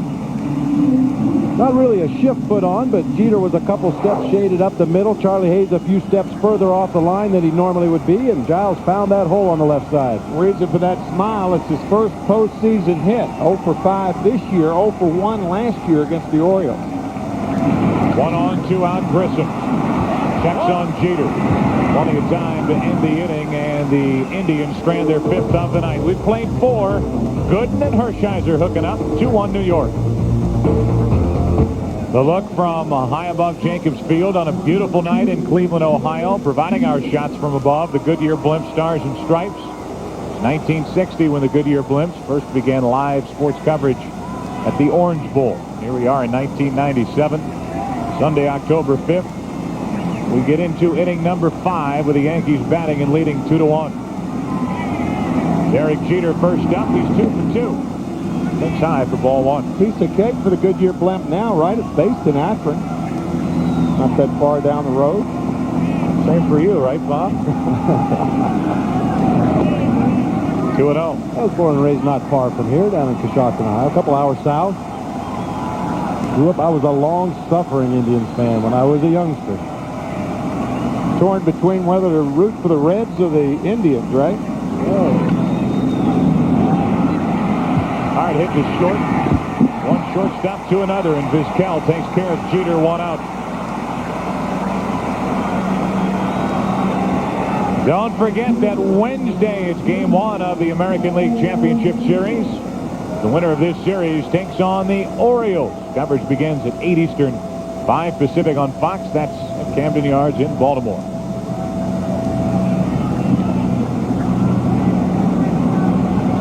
Game 5 of this division series, if necessary, tomorrow night here on Fox between the Yankees and Indians. Up the middle, kick save by Hershiser, 2 gone.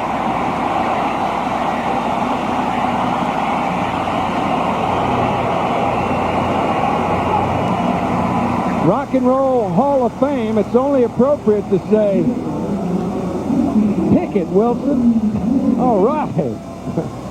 And he does. Well, Hershiser's always been a very good pitcher at doing all the other things that it takes to be a good pitcher. Field his position, better than average pickoff move, good hitter, good bunter, and good footwork. Last 4 batters, he made the play on the bunt by Sanchez, and now the good play on the backhand on the ball hit up the middle by O'Neill. 2 out, nobody on for Bernie Williams. That tailing pitch missing inside for ball 1. And Orel Hershiser just will not get that pitch from the home plate umpire. The numbers for Williams not too Williams-like. 1 out of 11 in this series so far. 2 out, nobody on in the 5th. 1-1. Williams a good middle zone and middle in low ball hitter. You see that zone right there? That's where Hershiser has been trying to go on him all night. Throwing that sinker that starts at the belt buckle, tails back over the inside part of the plate. He was able to exploit it in Bernie Williams' first at bat. Tried to go back in there with the first pitch this at bat. Time for some new ammo there. Paul O'Neill got shattered on that pitch from Orel Hershiser. Some other big league hitters might want to watch that the way he's been going. Off the end of the bat, into center for Grissom. And Hershiser is second, 1-2-3 inning of the night. Halfway through it, Orel's pumped up. Indians come to bat down by a run. Welcome back to Jacobs Field, along with our producer, coordinating producer for Baseball on Fox, John Filippelli, our director, Bill Webb, Joe Buck, Tim McCarver, Bob Brenly. What a game. Bottom of the 5th inning. 2-1. The Yankees lead, and Top of the order for Cleveland, Roberts, Vizquel, and Manny Ramirez.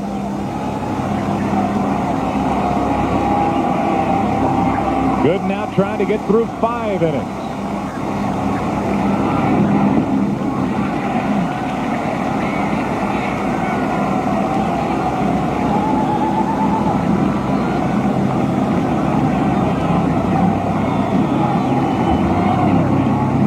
Breaking ball missing, 2-0.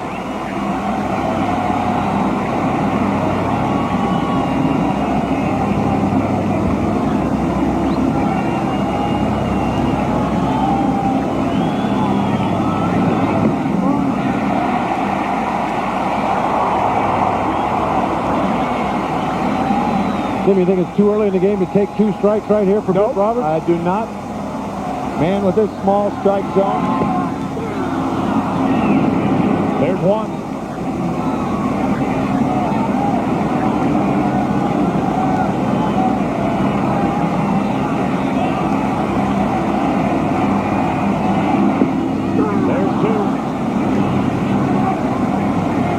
Bill Roberts has always been a pretty good hitter with 2 strikes anyway. Protects the plate pretty well.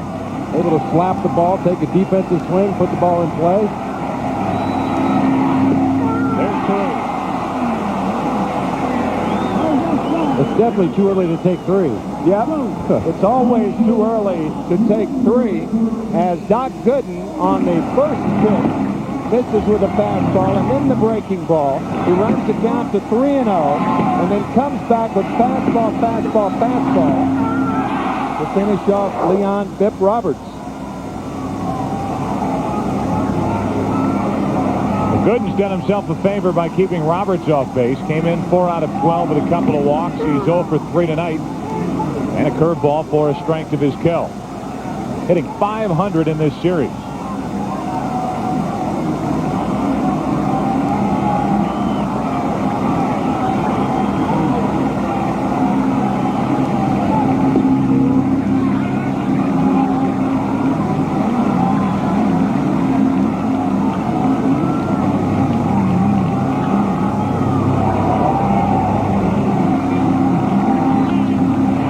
But right at Tino Martinez, 2 down. We remind you to tune in to Game 4 of the American League Championship Series for the $1 million Gillette Strike Zone Challenge, where one fan will have the opportunity to throw a strike for $1 million. That's in Game 4 of the upcoming ALCS, which you will find here on Fox. 2 out, nobody on, and the Indians have to start getting production out of Manny Ramirez. 2 out of 15 as he digs in 0 for 2 tonight.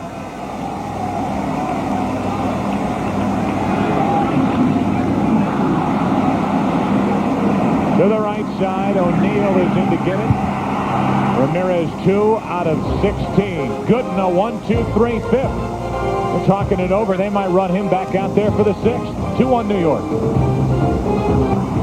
Played 5 innings here in Cleveland with the Yankees leading 2-1, leading 2 games to 1. Joe Buck, Bob Brenly, Tim McCarver. Did you think that these 2 starters, the way they both started, would each get through 5 innings tonight?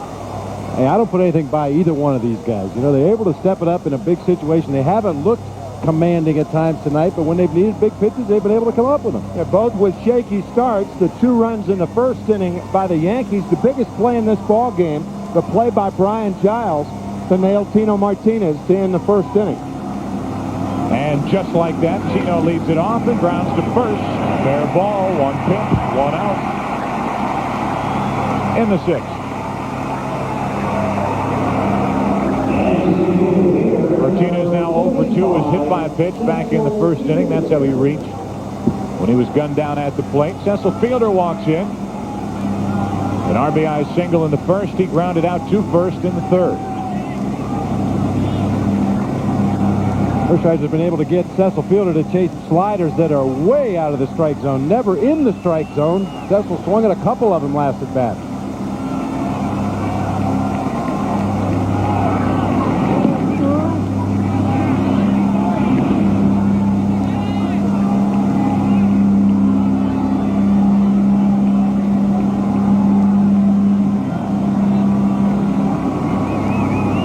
Hershiser has struck out only one.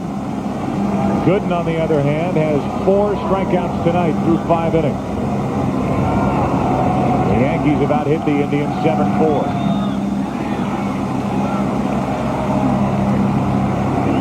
Talked about how Fielder was such a low ball hitter. Pitchers try to go up the ladder on him, but Bob mentioned earlier that that's one reason Joe Torre has Fielder in the lineup. To be successful, Hershiser has to stay down with his fastball. I think that last pitch is the best pitch Fielder's going to see in this at-bat. And to reach for that, strike 2. You'll see that one again, I'll guarantee you that. That 1-0 fastball, he challenged him, and then he said, I'm not doing that again. Off the end of the bat. If you can get center fielder to take swings like that, you're going to control him. He may get a base hit punch through the right side once in a while, but you're going to keep him in the ballpark. Laid off 2-2. And look how far outside that pitch was. Sandy Alomar is sitting behind the left-handed batter's box, and Fielder had to check his swing. He was ready to attack this ball. Once again, never in the strike zone. It starts out outside and goes further away.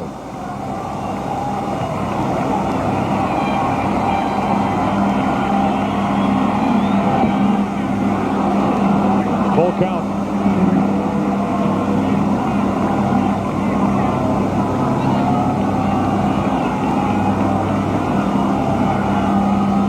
Got to get another breaking ball here, doesn't he? I would think so. In a one-run ball game, first and foremost, you stay away from the hitter's strength. Hershiser started and stopped as we await the 3-2 pitch to Fielder. I wonder if that was a mechanical stop or whether he had a change of heart in the middle of the delivery and thought better about throwing that pitch.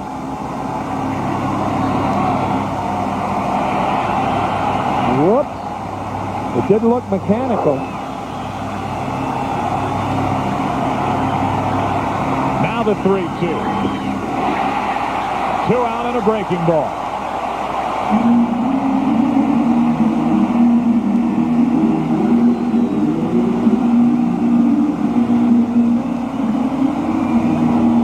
Actually, not a bad breaking ball to take a hack at. Hung up over the middle of the plate, but Fielder with the big swing falling off balance, stumbling across the plate.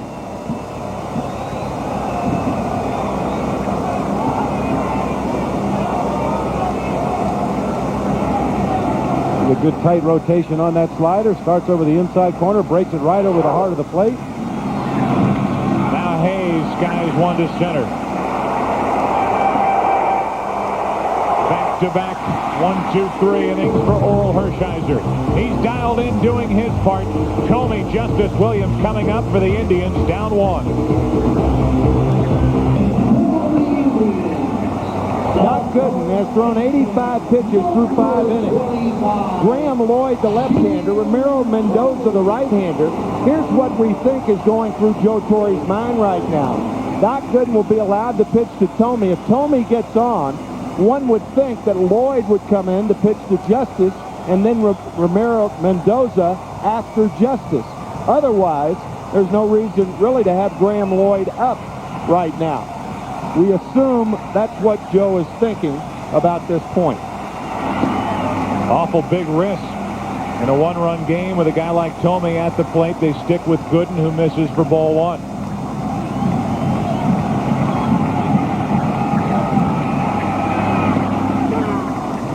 1-1. Now, see, that would be the other way to go, to bring in Lloyd, but Gooden has looked so good for the last 3 innings.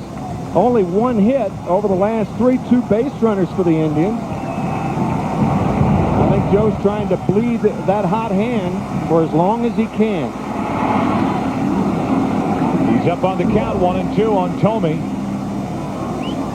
And because Joe Torre also has left-hander Mike Stanton in reserve down in that bullpen, he can afford to burn the left-hander Graham Lloyd to come in and get 1 big out should he feel that that's a turning point in the ballgame.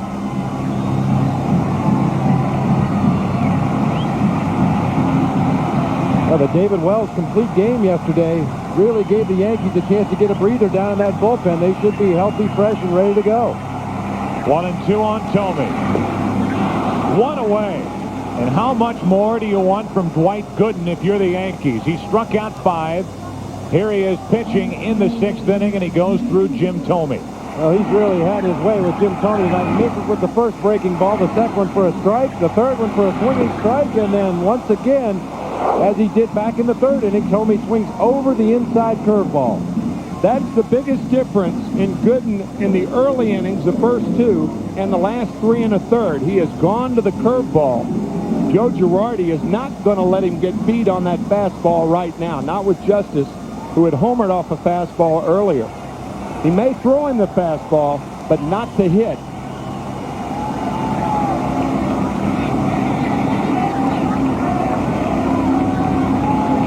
Two on Yankees in the 6th inning.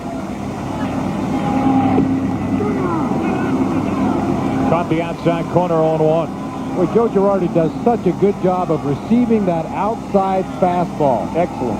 He has his palm facing the left-handed batter when he catches the ball. Many catchers will catch it with their palm facing down. Take the pitch out of the strike zone and then try to frame it back in and fool the umpire. Girardi has that palm facing home plate and a stiff wrist when he catches the ball and locks the pitch right on the corner. Doc Gooden looking for his first postseason win. This is 7th effort. Falls behind Justice 2-1. I'm David Justice. I look for the breaking ball here. You have the luxury of being ahead in the count. If he throws a nasty one, you take it. Here it comes. Justice went. Tried to check his swing, and it's a 2-2 count. That's a great pitch to a left-handed batter that likes the ball down and in. That slider starts in the happy zone. Justice starts his swing, and then the bottom falls out of that slider, goes out of the strike zone. Very tough pitch for a left-hander to handle if you've got good movement on that slider.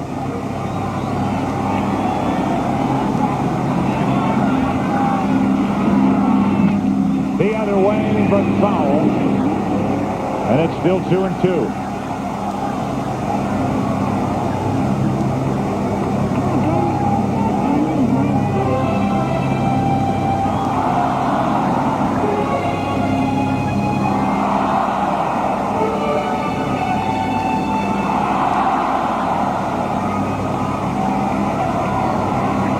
Thome struck out to start the inning. Now 2-2 on Justice.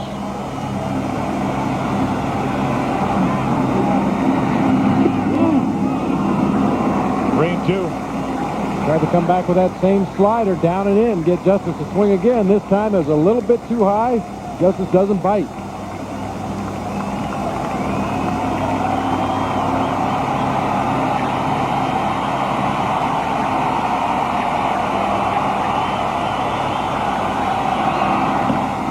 A 1-out walk. And the tying run is on for Cleveland in the 6th inning right now for a Miller Lite game break. Back to Chip Carey in Hollywood. All right, Joe, thank you very much. Dwight Gooden has a good one going. So did Mike Mussina today. He was absolutely fantastic against the Mariners, winning both starts, struck out 16 Mariners in 14 innings. The ALCS Wednesday on Fox. Baltimore's pitching has been outstanding. Back to you, Jake. Thank you, Chip.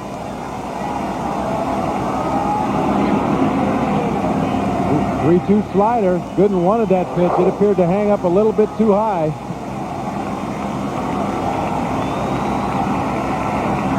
Now the tying run is on. 1 out for Cleveland. Matt Williams at the plate. Ball 1 from Gooden. Matt Williams has hit 2 rockets in this game. One a double off the center field wall, and one sending Ray Sanchez, the second baseman, to his right. He, more than any other Indian hitter tonight, is locked in on Gooden. He doesn't bite for that breaking ball away, or hasn't yet. Takes it for a strike, 1-1.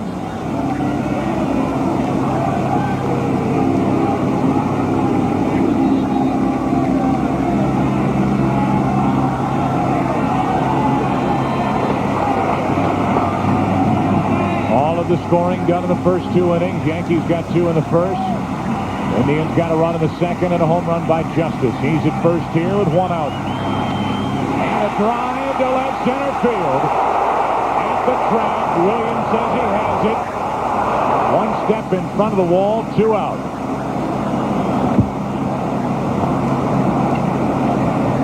Matt Williams just missed hitting that pitch off the scoreboard. Hit it on the good part of the bat, just got under it a little bit too far. The hanging breaking ball.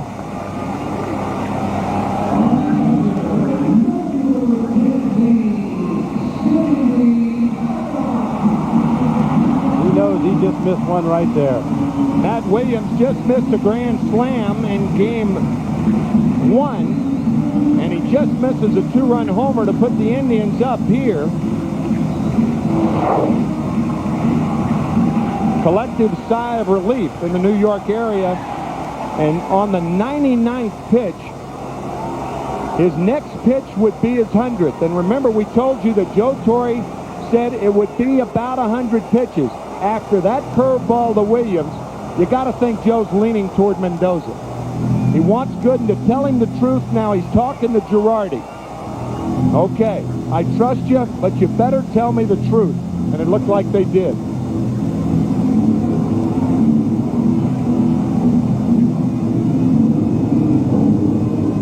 A similar meeting on the mound during last year's World Series between Joe Torre and David Cone. Although this situation not as tight.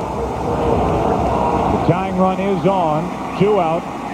Sandy Alomar, who hit 21 home runs during the regular season, digs in.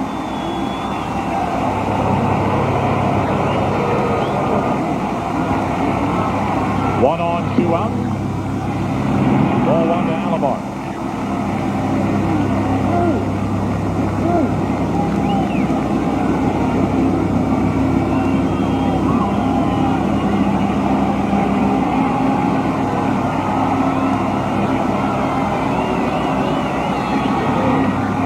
Little squirter, third baseline, tough play, good. Base hit.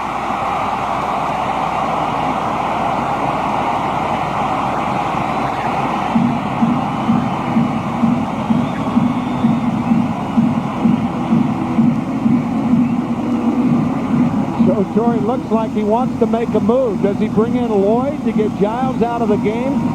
This is a little swinging bunt in no man's land. Neither Girardi nor Gooden could make the play, particularly after Girardi slides into Gooden.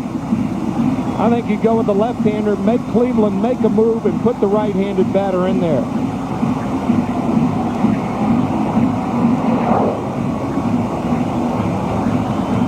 That's the decision here for Joe Torre. Do you want Giles against a right-hander, Mendoza? Or do you bring in the left-hander and force the hand of the Indians? You might see Seitzer. What an effort tonight by Dwight Gooden, looking for his first postseason win. Well, you just have to smile when you look at Dwight Gooden and think of where he has been, what he's trying to do here tonight, and this play that goes for a base hit, guys, is the one that ends his night. And a heads-up play at the end of that play by Tino Martinez. He saw the collision between Girardi and Gooden, a possibility for an errant throw. Martinez comes off the bag in a defensive-ready position in the event of a bad throw. Graham Lloyd, the left-hander, will take over. And of the decision for Mike Hargrove, as Giles is lifted, he had either really Fernandez or Seitzer, and he'll go with Tony Fernandez. 2 on, 2 out, 2-1 Yankees in the 6th. Well, not much of a sample, but Fernandez has seen Graham Lloyd twice. He's 0 for 2. Brian Giles has seen him twice. He's 2 for 2.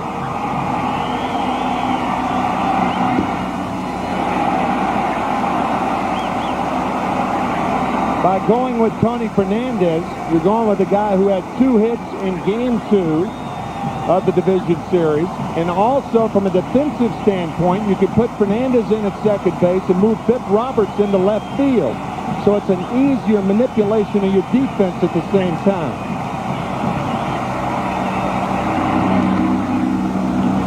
One and one on Fernandez.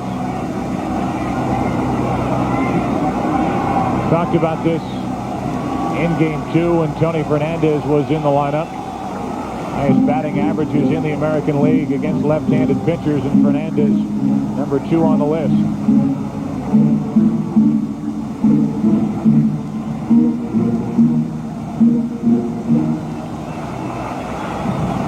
White Gooden has handed this game over to a very capable New York bullpen.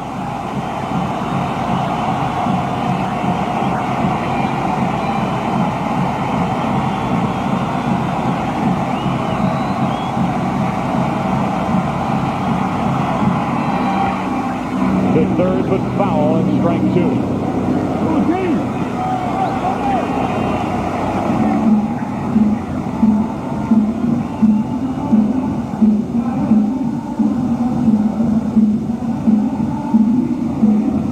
0 for 10 in the last 2 games for the Indians with runners in scoring position.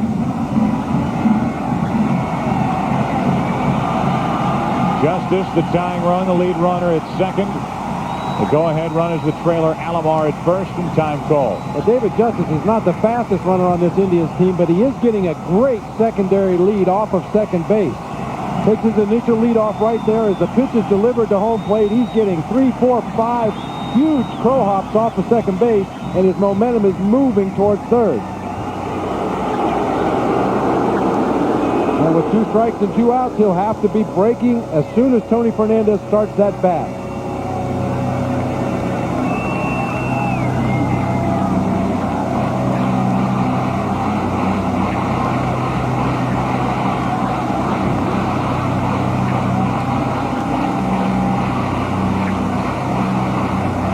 Justice has been on second base for a couple of at-bats now and had a chance to peer in there at those signs. You always have to be careful of those veterans, perhaps relaying something to the hitter, Tony Fernandez. He's already out with the word with Graham Lloyd. 2 on, 2 out. 2 and 2 on Fernandez.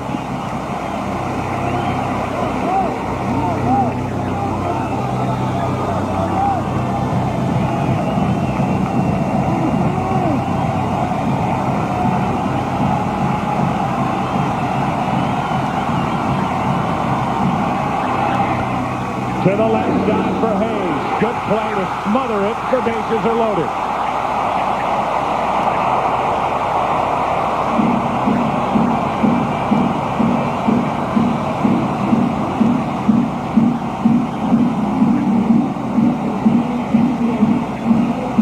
That in-between hop that had "eat 'em up" written all over it. This ball with that overspin right there, there's nothing Charlie Hayes can do but try to smother it. Now he almost kicks it and intelligently does not make a foolish throw to first base. And the only play he has is at first base because the Yankees were not holding Sandy Alomar on first. He got a great jump on contact. No play at second. Charlie Hayes has to eat it. Yeah, there was no way Graham Lloyd was going to pitch to Marquise Grissom with Ramiro Mendoza warming up. It's an error on Charlie Hayes, but a tough error at that. Tough error. He kept the ball on the infield, and it takes something else for the Cleveland Indians to do damage here in the 6th inning. Another pitching change for the Yankees. Bases loaded for the Indians when we come back. Cleveland, Ohio, Jacobs Field. Remember, tomorrow, if necessary. That means if Cleveland wins here tonight, it comes down to 1 game between the Yankees and Indians, and you will find it here on Fox tomorrow, 8 Eastern, 5 Pacific. Hope you join us if it is played. The Indians and their fans hoping that is the case as they have loaded the bases with 2 out here in the 6th inning, and they will deal with sidearm pitcher Jeff Nelson. I think Joe Torre feels this is a better matchup against Marquise Grissom than the hard-throwing sinker ball of Ramiro Mendoza. Marquise Grissom, a good fastball hitter. Jeff Nelson with the sidearm delivery, throws the fastball, throws that frisbee breaking ball, a very flat, wide breaking slider. A better matchup against Marquise Grissom. You know, this may be going too much into it, but what may enter Joe's thinking is that Mendoza's sinker is so good and Grissom's speed is so good that a high chopper with the bases loaded could score a run of the infield hit variety. Maybe. 3 grand slams in his career. Just looking for a hit. Bases loaded, 2 out, 2-1 New York here in the 6th.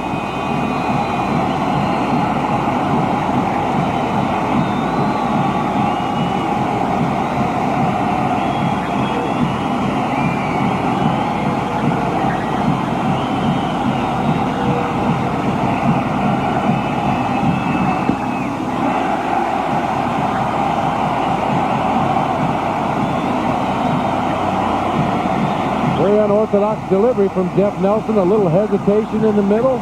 Drops down low 3/4 at times all the way down to sidearm.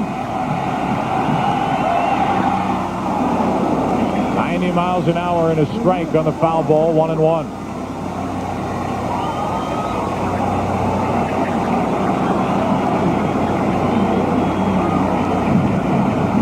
This guy's been pounding away for the Indians for years.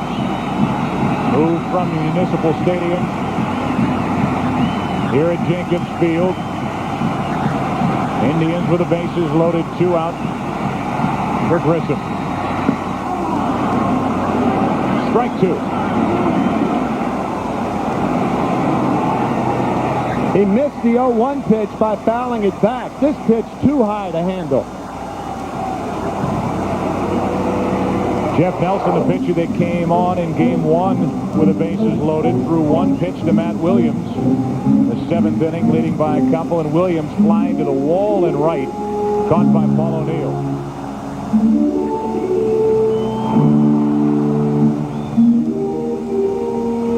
Gooden started the inning. Lloyd in the middle, and now Nelson trying to end this long 6th.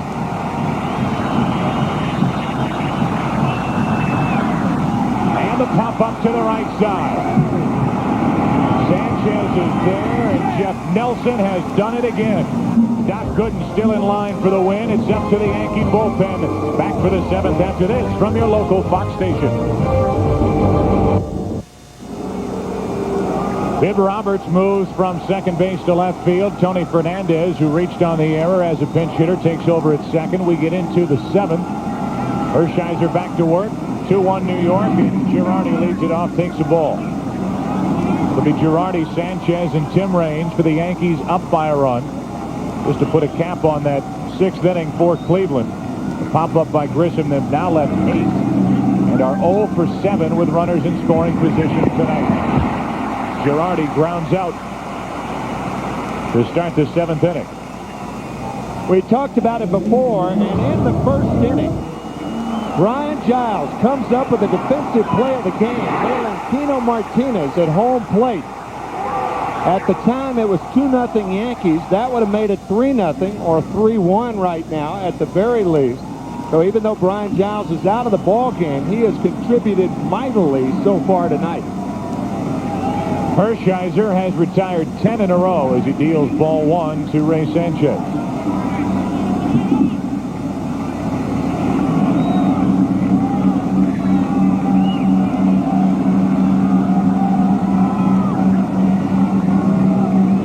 Tried to bunt his way on his last time up.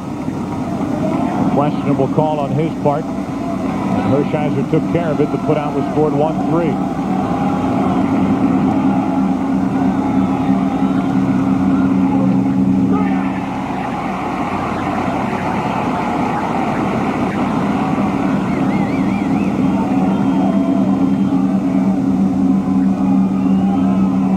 Tim Raines will follow.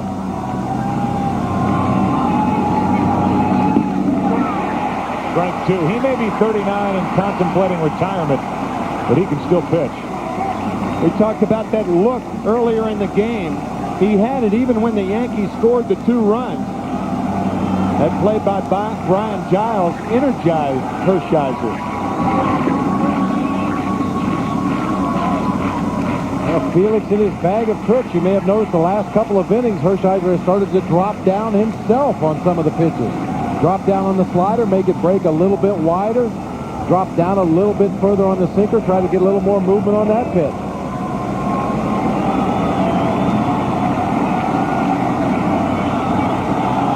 and Paul Ossenmacher ready for the Indians here in the 7th.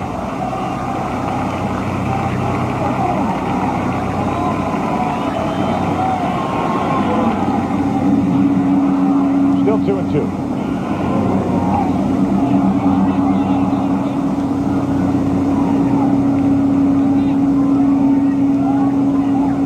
Checking the charts, checking all those statistics and numbers that they have available on the bench, the matchups. Yankee hitters against Mike Hargrove's pitchers. What changes may Joe Torre make should Hargrove decide to go to the bullpen?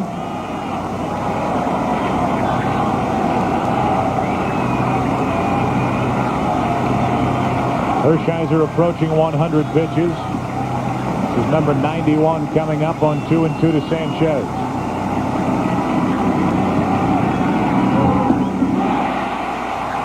Two out.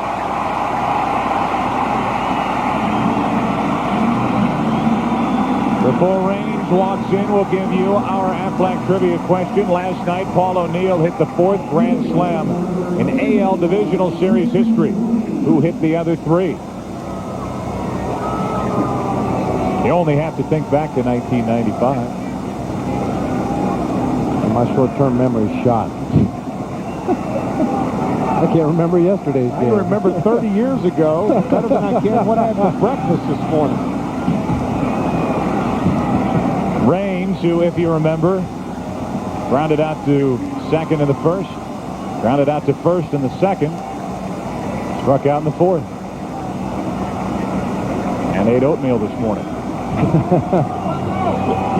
Andy Pettitte would tow it up tomorrow night in Game 5 if there is Game 5. 1-1 on Raines.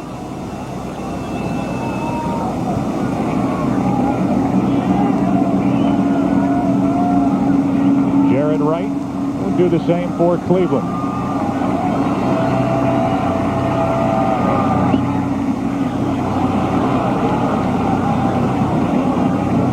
Two balls and a strike and a visit from Alomar to Hershiser. Up and down this Yankee lineup. Take a look. Raines hitless. Looking for his first right here. Jeter a couple of hits early. Paul O'Neill gets in on the fun again with one of the first inning RBIs. Cecil Fielder has the other.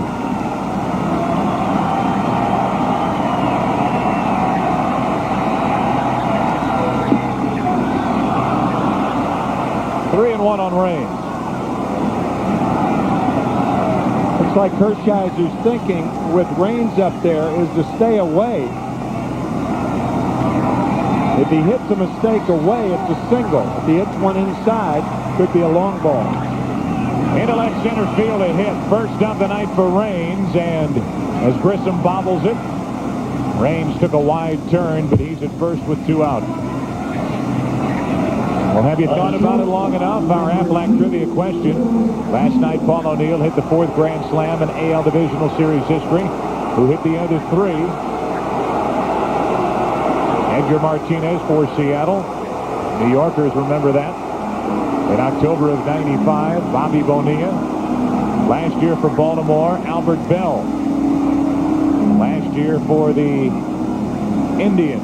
On our Aflac trivia answer. You could run that recorder back again for Joe Torre talking to Doc Gooden. How do you feel? Joe talking to Doc. Doc said he feels fine. The same answer, too. The only change that'll take place here in the 7th inning is that Chad Curtis takes over to run at first for Tim Raines. And just judging from Hershiser's performance and how much he wants this game, there is no way that Mike Hargrove could have taken him out to face Derek Jeter. Now, maybe Paul O'Neill, we may see Ossenmacher, but Hershiser will be throwing to first base a few times to try to keep Curtis close, too.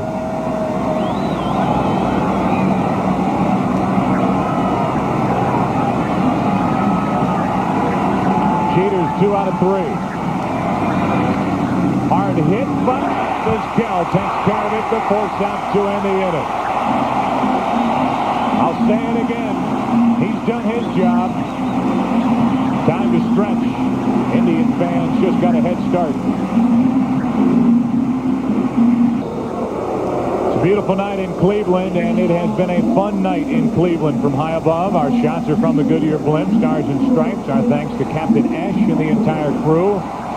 The beautiful shots they have provided Fox Sports here tonight. Jacobs Field in Cleveland, Ohio. We move to the bottom of the 7th inning. Top of the order, Roberts, Vizquel, and Ramirez. Yankees leading 2-1. Nelson back to work in ball 1.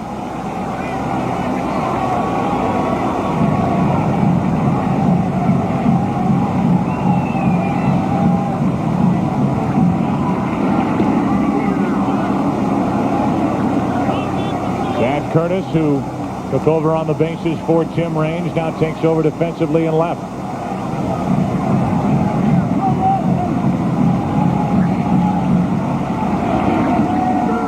Strike 2 from Jeff Nelson. Very nice looking backdoor slider there from Jeff Nelson from the Laredo angle. The side arm slider starts off the outside corner, nips the outside corner. Can't reach it. Breaking ball and a ground ball to Sanchez. Viv Roberts tonight is 0 for 4.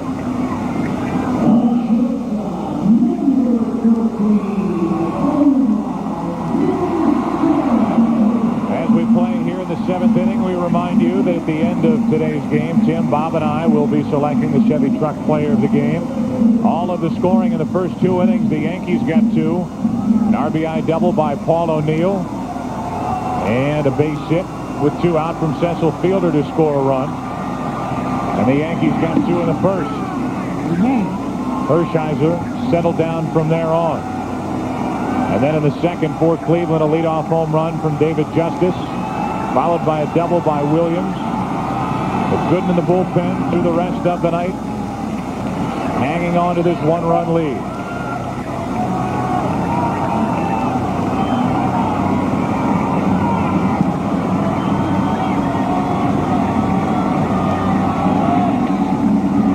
To the right side, Sanchez. What a play, but safe at first.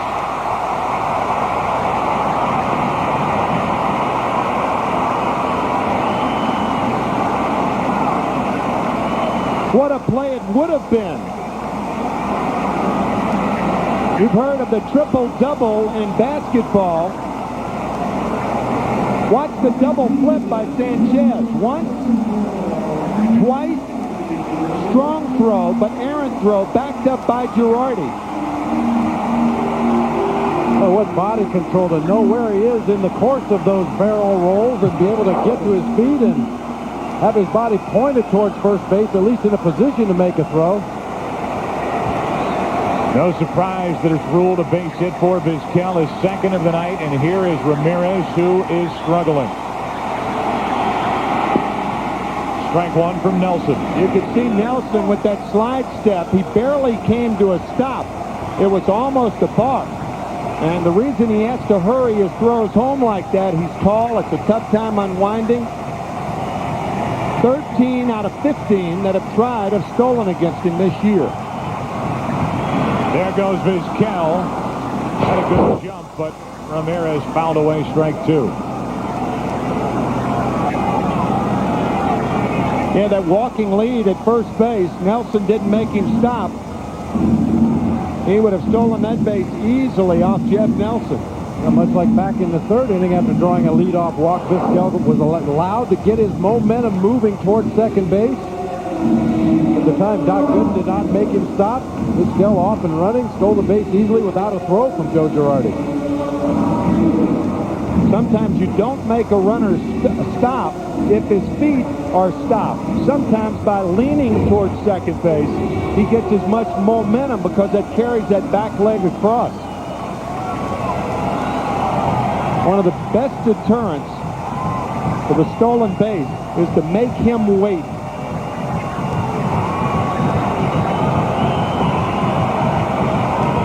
Tying run is Vizquel at first with 1 out.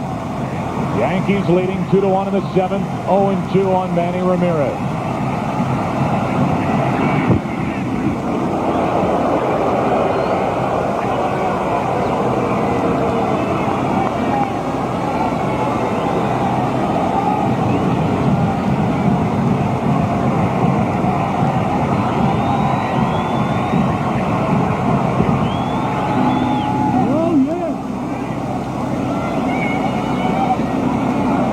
Jeff Nelson trying to keep all those fastballs up above the belt of Manny Ramirez.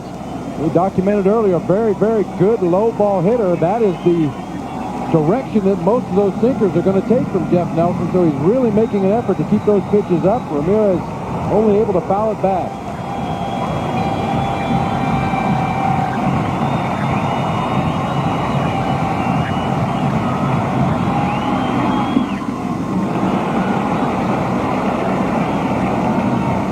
Hear that expression often when describing a pitcher, sinker slider. Nelson has a tailer more than he does a sinker. His ball tails in on the right-handed batter rather than sinking in like a guy like Ramiro Mendoza's pitches do. Vizquel running, and he'll have to come back. A perfect example right there, Tim. That ball starts out over the heart of the plate and tails back in, jamming Manny Ramirez, and once again a great jump by Vizquel. Here's the pitch.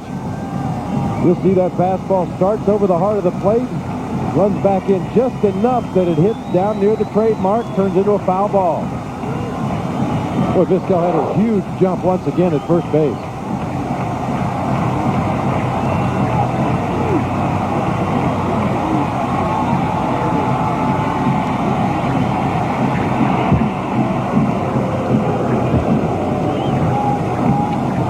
I think if Joe Torre can see Nelson get Ramirez out of there, then he can bring the left-hander Mike Stanton in to pitch to Tomey.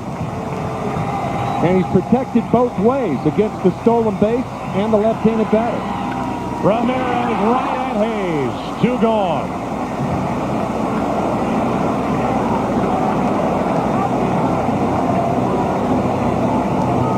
This ball is smoked, folks.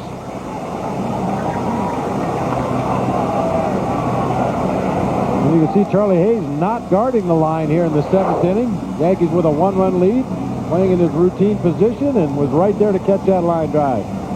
With Tomey coming up, we expect to see Mike Stanton. Keep this in mind. If pitching and defense wins championships, this New York bullpen now 11 complete shutout innings in this series. Coming into Game 4 tonight, through the first 3 games, the Yankee bullpen 9 2/3 innings pitched, no runs allowed. And now you can update that to 11 as we play here in Game 4, an ERA of 0. They've used Lloyd, Nelson, and now we'll go to the left-hander Stanton here in the 7th. Not only does this give Joe Torre the lefty-lefty matchup at the plate, but also with Vizquel at first base, the great speed. He's had a great jump a couple of times during the course of the at-bat to Manny Ramirez on foul balls. Perhaps shorten up that lead at first base and not allow Vizquel to steal in this situation. That's why Joe Torre and the Yankees were praying that somehow they could get Ramirez out of there. And it was the toughest way possible. He hit a laser to Charlie Hayes at third base. Had it been by Hayes at second and third, now you bring Stanton in. You don't have to worry about the stolen base. You have to worry about Tomey and Justice. We have Mike, the first base coach, Dave Nelson for the Indians. Here are his thoughts on what's about to transpire. You know what? He's going to try to get ahead of Jimmy right away. But he's not going to make him hit a fastball. I think he's going to throw him breaking ball first pitch.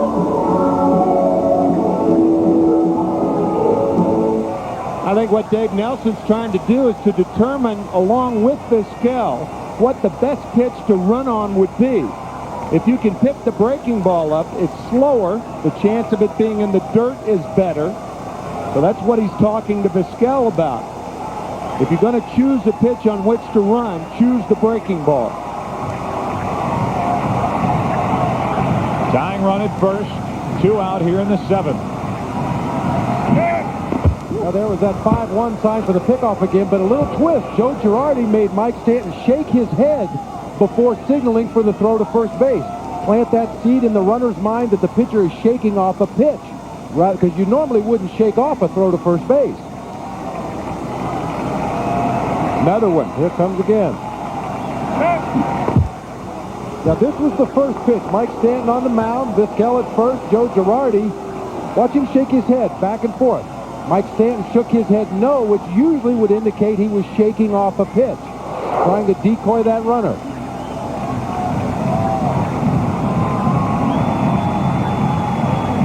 And here comes your first pitch breaking ball. Up and in for ball one. 2 out of 8 is Thome, career against Stanton.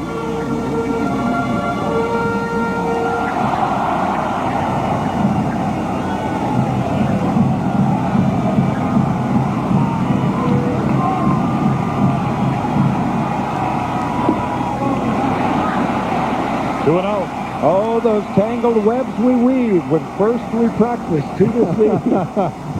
Well, Vizquel doing a little deceiving of his own down at first base. He took a lead off as if he was going to delayed steal that time. Yeah. Took a couple of big crow hops off the bag and then froze, waiting to see what happened at home plate.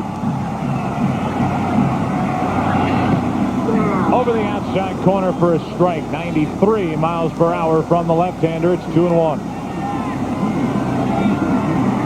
More deception than Langley, Virginia. Wednesday night, the ALCS opens near Langley, Virginia, in Baltimore.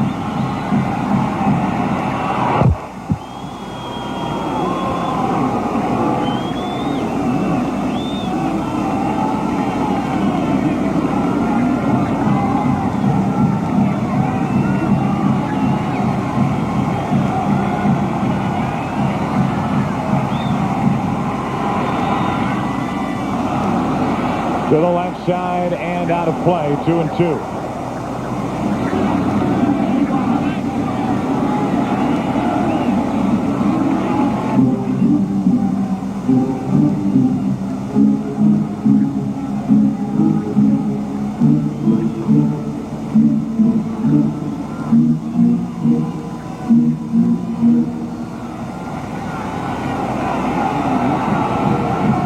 Thome, who hit 40 home runs during the regular season, has Vizquel at first with 2 out and a 2-2 count. Stanton blows him away. And that Yankee bullpen dominance continues through 7 here in Cleveland. Game 4, 2-1 New York. Our game summaries, we get into the 8th inning here in Game 4 with the Yankees trying to close out this division series. New York 2 runs on 4 hits in the first inning. Doubles by Jeter and O'Neill. They lost a man at the plate. That was Martinez. David Justice, the only RBI for Cleveland, a solo shot in the second. Oral Hershiser, what a turnaround after the first 2 innings. In fact, at one point, retired 11 in a row. He is finished after 7, and Doc Gooden is in line for his first postseason win if the Yankees can hang on. And as Paul Assenmacher takes over, you have to ask the question, although you can't say it's likely, but you have to wonder, did we just see last inning the final pitch in Oral Hershiser's career? He is seriously contemplating hanging it up at the end of this season. And keep in mind, there will be 2 more teams added to Major League Baseball next year, and pitching is always at a premium, especially veteran pitchers that know their way around the game.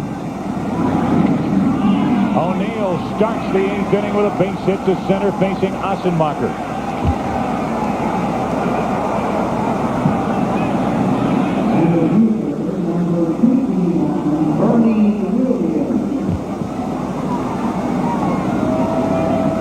Ted Williams was once asked if he guessed as a hitter, and he said, I guess.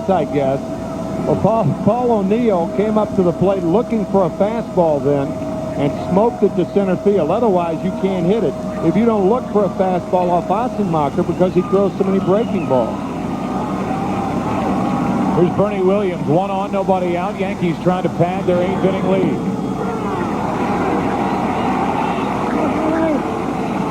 0 for 3 tonight is Williams, and 1 out of 12 in this series.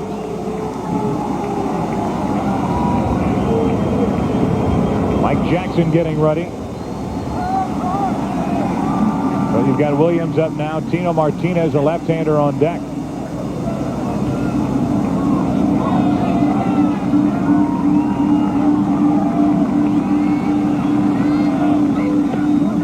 One and one on Williams. Well, Paul Ossenmacher had been so effective throughout the regular season for Mike Hargrove and the Indians, but in the postseason, 2/3 of an inning in Game 1, gave up a hit, a walk, a run scored. 2/3 of an inning in Game 2, walked the batter, and he later came around to score when Jose Mesa hit Mike Stanley with a pitch with the bases loaded.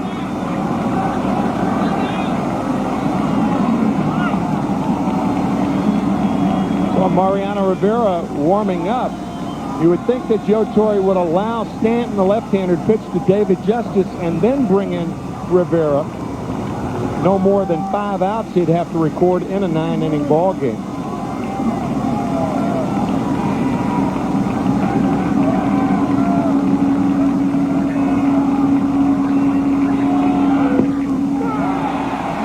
Over the outside corner, 2-2.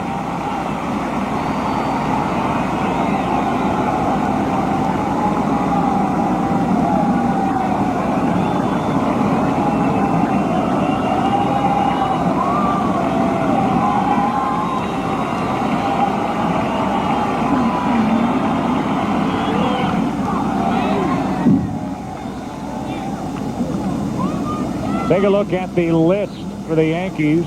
Postseason home runs.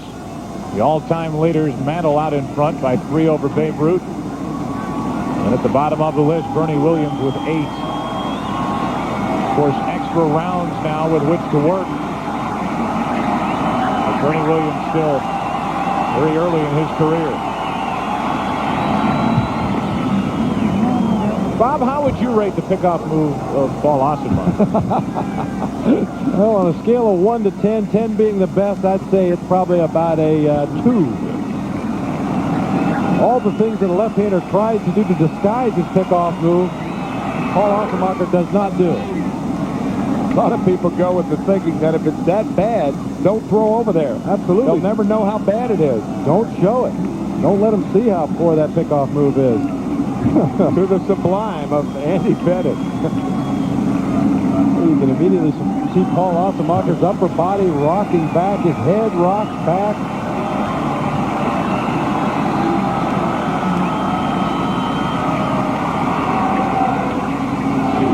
Still 2-2 on Williams. Well, Bernie Williams has gotten a couple of good breaking balls to hit. Fouled them both off to the third base side, unable to stay back and stay inside the ball and keep it fair.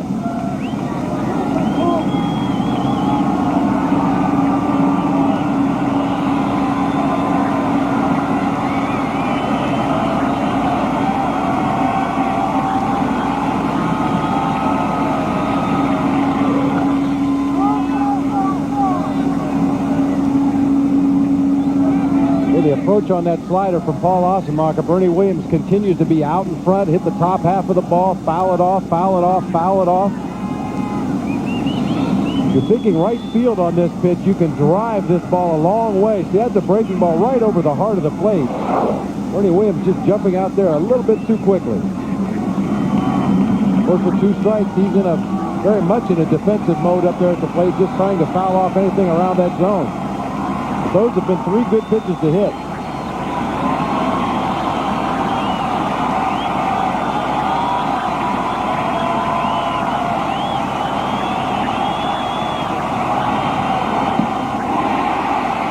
One away. Right now for a Miller Lite game break. Back to Chip Carey in Hollywood. All right, gentlemen, thank you very much. Yankee fans everywhere hoping that today will be just like a year ago today, when the Yankees knocked off the Rangers and moved on into the ALCS. If there's a Game 5, we'll have it tomorrow. If not, the ALCS again Wednesday here on Fox. Back to you at the Jake. Thank you, Chip. Here is Tino Martinez, 1 on, 1 out.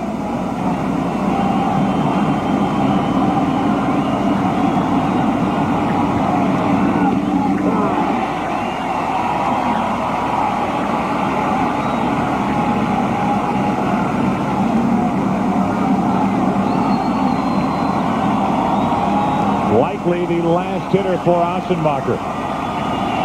1 on, 1 out. Cecil Fielder on deck, and Mike Jackson in the Indian bullpen. Strike 2.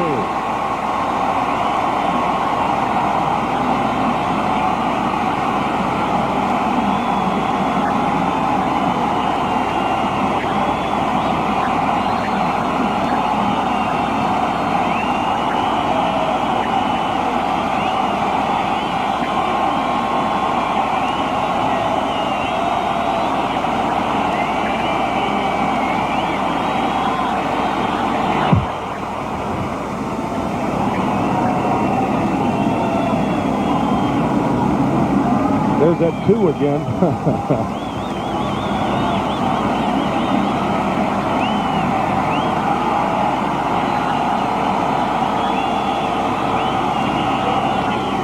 Had him reaching, and it's foul.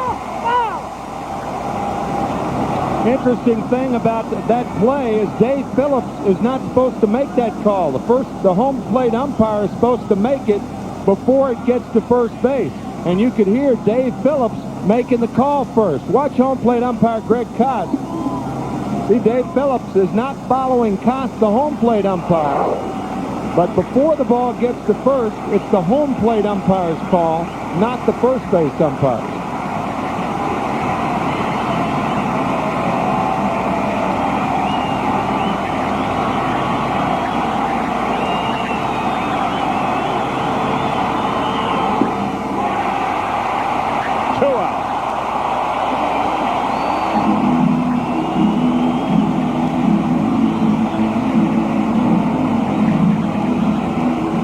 The left-handed hitters around the league are well aware of Paul Ossenmacher's slider. There's 3 of them. That one close foul. Number 4, see you later. Mike Hargrove out to take the handoff from Ossenmacher. Mike Jackson will enter.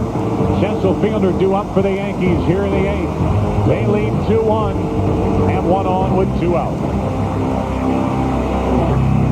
Remember, Wednesday night, it's Game 1 of the 1997 ALCS in Baltimore. The Orioles taking on the winner of this series. Coverage begins 8 Eastern, 5 Pacific on Fox on Wednesday night. And as Mike Jackson deals strike 1 to Cecil Fielder, we remind you, if necessary, Game 5 of this series tomorrow night, again here on Fox.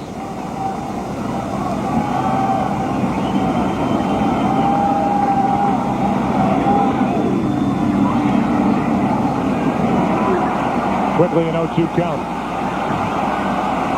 And that's probably the last fastball Cecil Fielder will see during the course of this at-bat. It's like Paul Ossenmacher. Mike Jackson's best pitch is a slider, a very sharp, late-breaking slider. We saw Fielder chase a lot of bad sliders earlier against Oral Hershiser. I wouldn't expect him to see another fastball this at-bat. And if he does throw a fastball, it will not be in a location where Fielder can hurt him.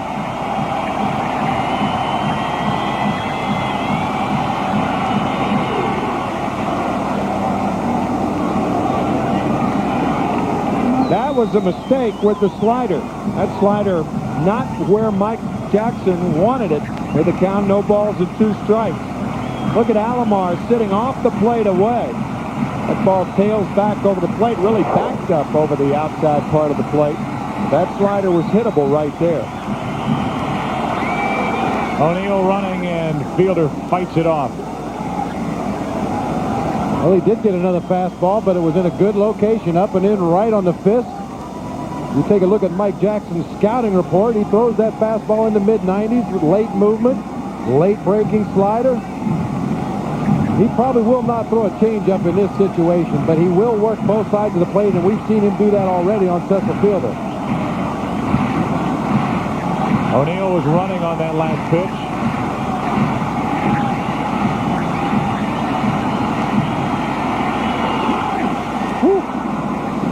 In on his hands, and it stays 0-2. Well, that was an inside slider. We mentioned Jackson throws this pitch to both sides of the plate. This is supposed to start at Cecil Fielder and break across the inside corner, and Cecil does a pretty good job of fighting that pitch off. That's a very good point, Bob, because you could see Alomar was set up inside. It wasn't one of those where he was set up outside and had to move back over the inside part of the plate.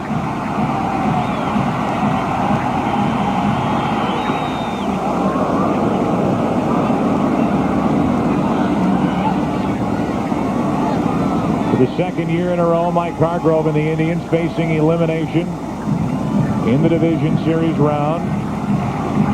Losing 3-1 a year ago to the Orioles.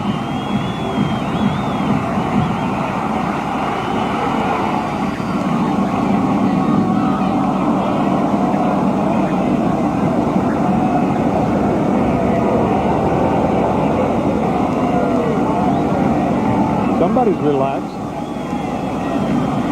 Hey, for all the pressure there is in this kind of a ball game with everything that's at stake, if you're a true competitor, you gotta love it. Hey, you just tingle all over. Every pitch means something.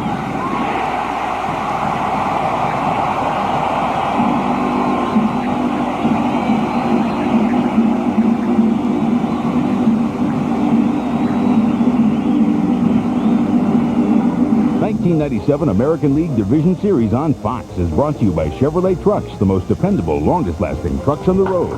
By Burger King, where you get your burgers worth. By Gillette Sensor Excel and the Gillette Series, Gillette, the best a man can get. And by Oracle, the company that's enabling the information age through network computing.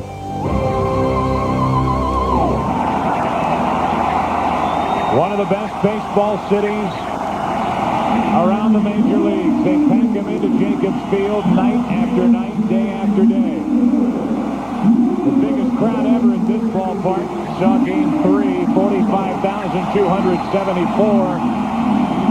Just a little less tonight, 45,231. We are into the bottom of the 8th inning. Justice, Williams, Alomar. Stanton back to work.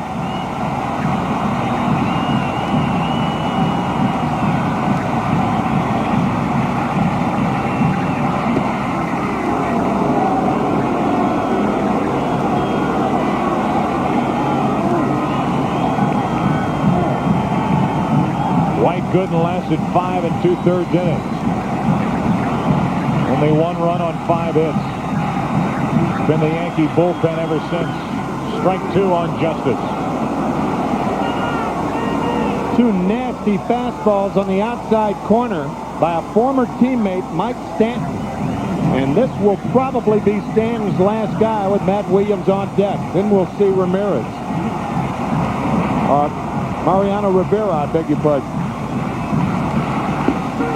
3 pitches, 1 out. And you know, nobody's going to hit these pitches. You can look for these fastballs, and you're not going to hit them. You can foul them off, but that's about it.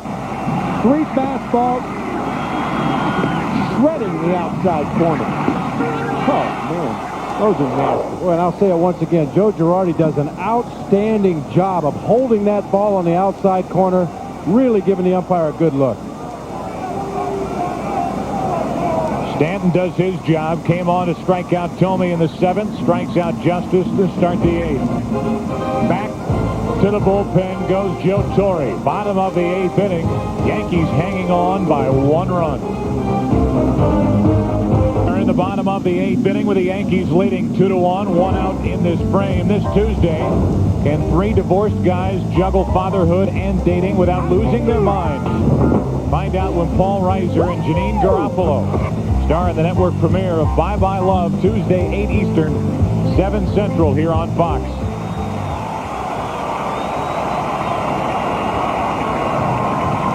Mariano Rivera with that high fastball. Hey, I don't know about you guys, but it seems like the last 5 half innings have been bottom of 9th innings. That's the way it's felt.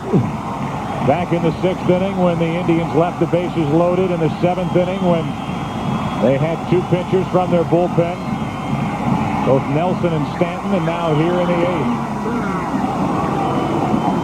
And a strike on Matt Williams, who's 1 for 3.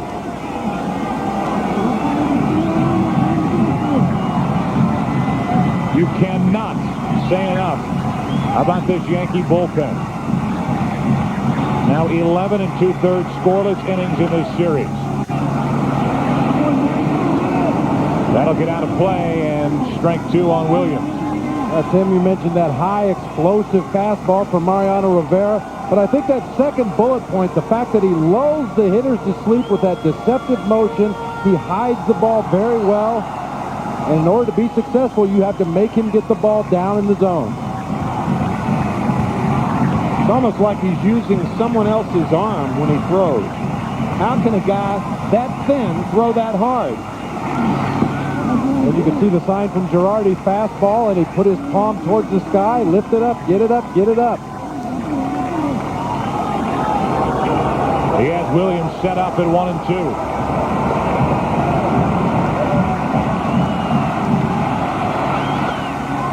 Fought it off in the fly ball to right for Paul O'Neill. 2 out here in the 8th. Rivera is listed as 6'2", we'll give him that, and 168. I don't think he weighs 160 pounds. Now, how can a guy with his frame throw that hard? It's really remarkable. Hear a lot of big league ball players say the same about Pedro Martinez of the Montreal Expos. Right. 96 miles per hour from Rivera. Ball one high to Sandy Alomar. Jose Cardinal always working to position that defense. 2-0 on Alomar. Well, the thing is, with Rivera pitching, you don't want an overshift too much. Play guys straight away. Make them catch up to the fastball.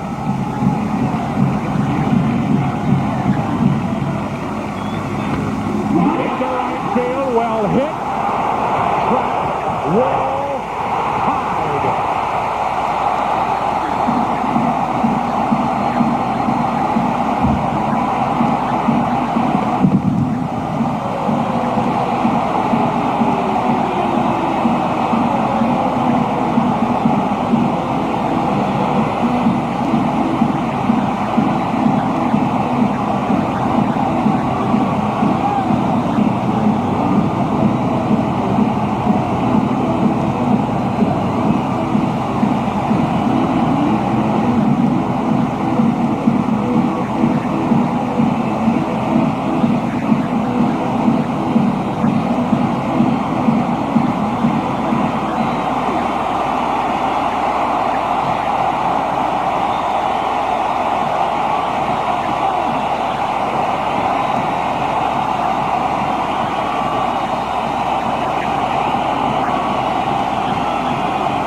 What a year.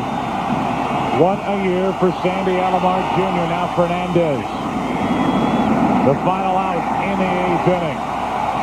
These Cleveland fans saying, don't let it end. Sandy Alomar goes opposite field, and after 8, game 4, tie.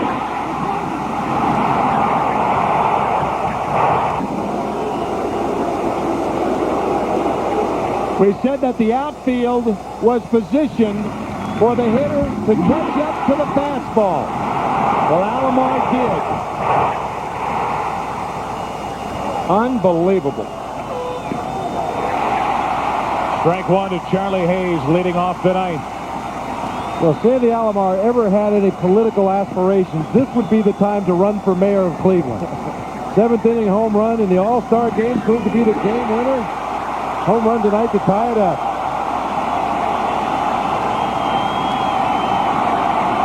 Here's Joe Torre's reaction.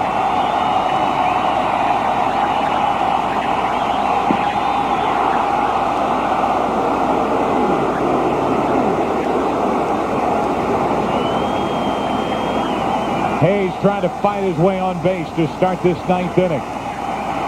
Jackson closed out the 8th by striking out fielders. 2-2.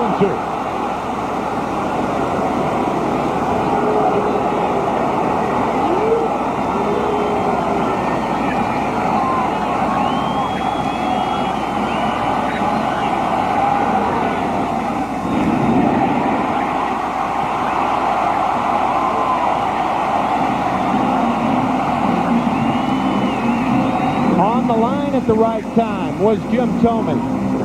Mike Hargrove put him there. Had he not been there, that could very easily have been a double for Charlie Hayes.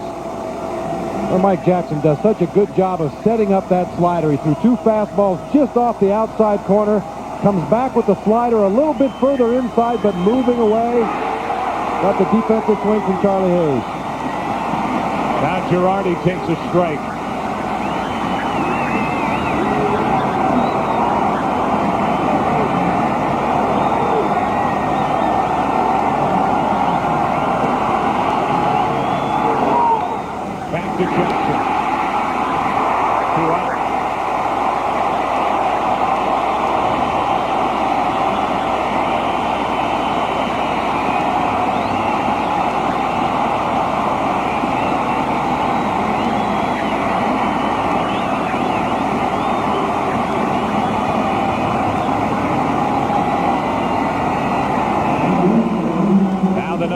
right-handed hitter, Ray Sanchez, with 2 out, nobody on here in the top of the 9th. Game tied at 2. And now Matt Williams turned to guard the line down at third base, taking away potential doubles.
At starting left fielder Brian Giles back in the first inning. Bob Brenly, who knew how big this play would be? 2 runs already in for the Yankees. 2 outs, runners at first and second. Charlie Hayes with a base hit to left. Brian Giles comes up firing and guns out Tino Martinez at home plate.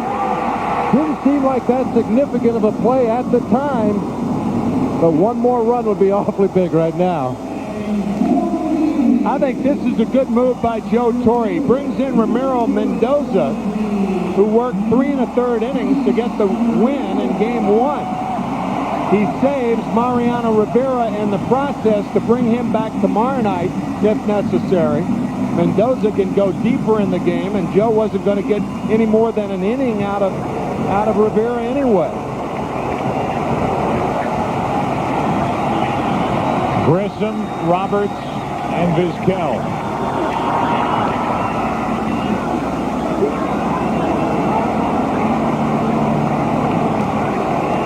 The numbers for Grissom, and as you watch Mendoza pitch, realize the job he did in Game 1.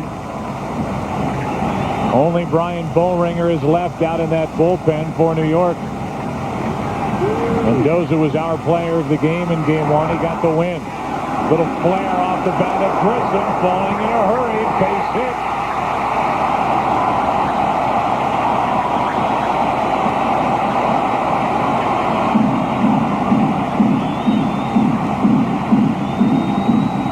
Well, right before that pitch, Jose Cardinal, the defensive coordinator for the Yankees, stepped up on the top step of the dugout and moved Bernie Williams deeper into center field.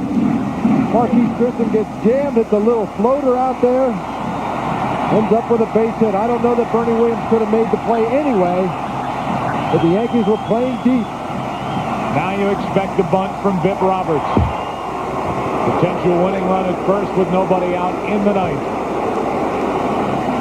I think if you bunt with Roberts right here, what you may have is the Yankees pitching to Omar Vizquel, because you've got the heart of the order after him. Perfect bunt. Sanchez, a heck of a play to complete the sacrifice 4-3.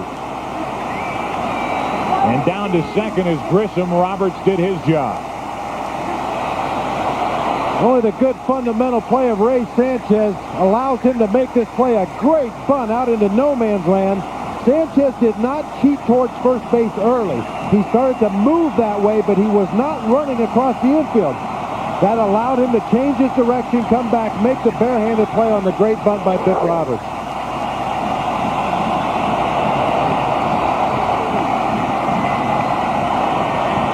And now Omar Vizquel with Grissom carrying the winning run in his back pocket. A strike from Mendoza.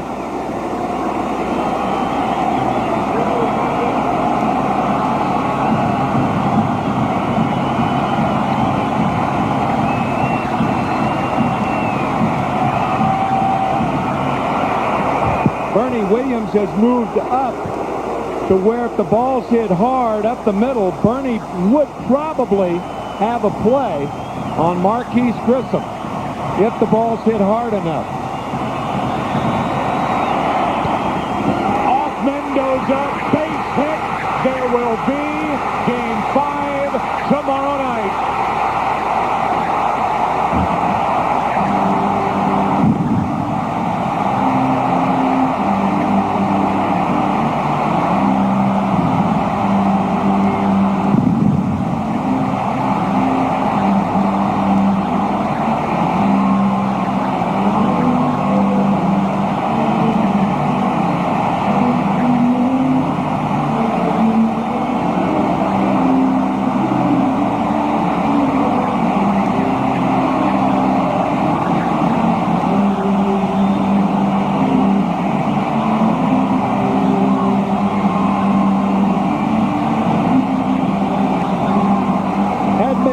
Not stopped that ball or misdirected it, Bernie Williams indeed would have had a play on Marquise Grissom.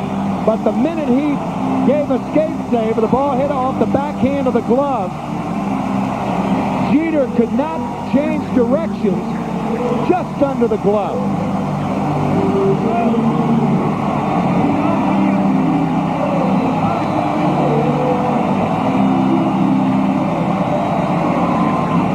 Sandy Alomar senses good things about to happen, and he's the reason why they happen. 8th inning home run against Mariano Rivera tied the game.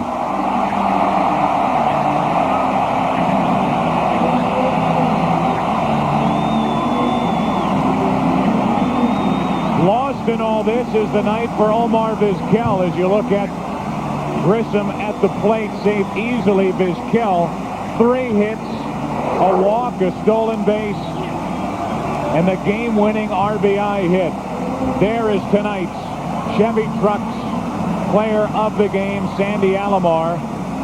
You could make a very strong case for Oral Hershiser.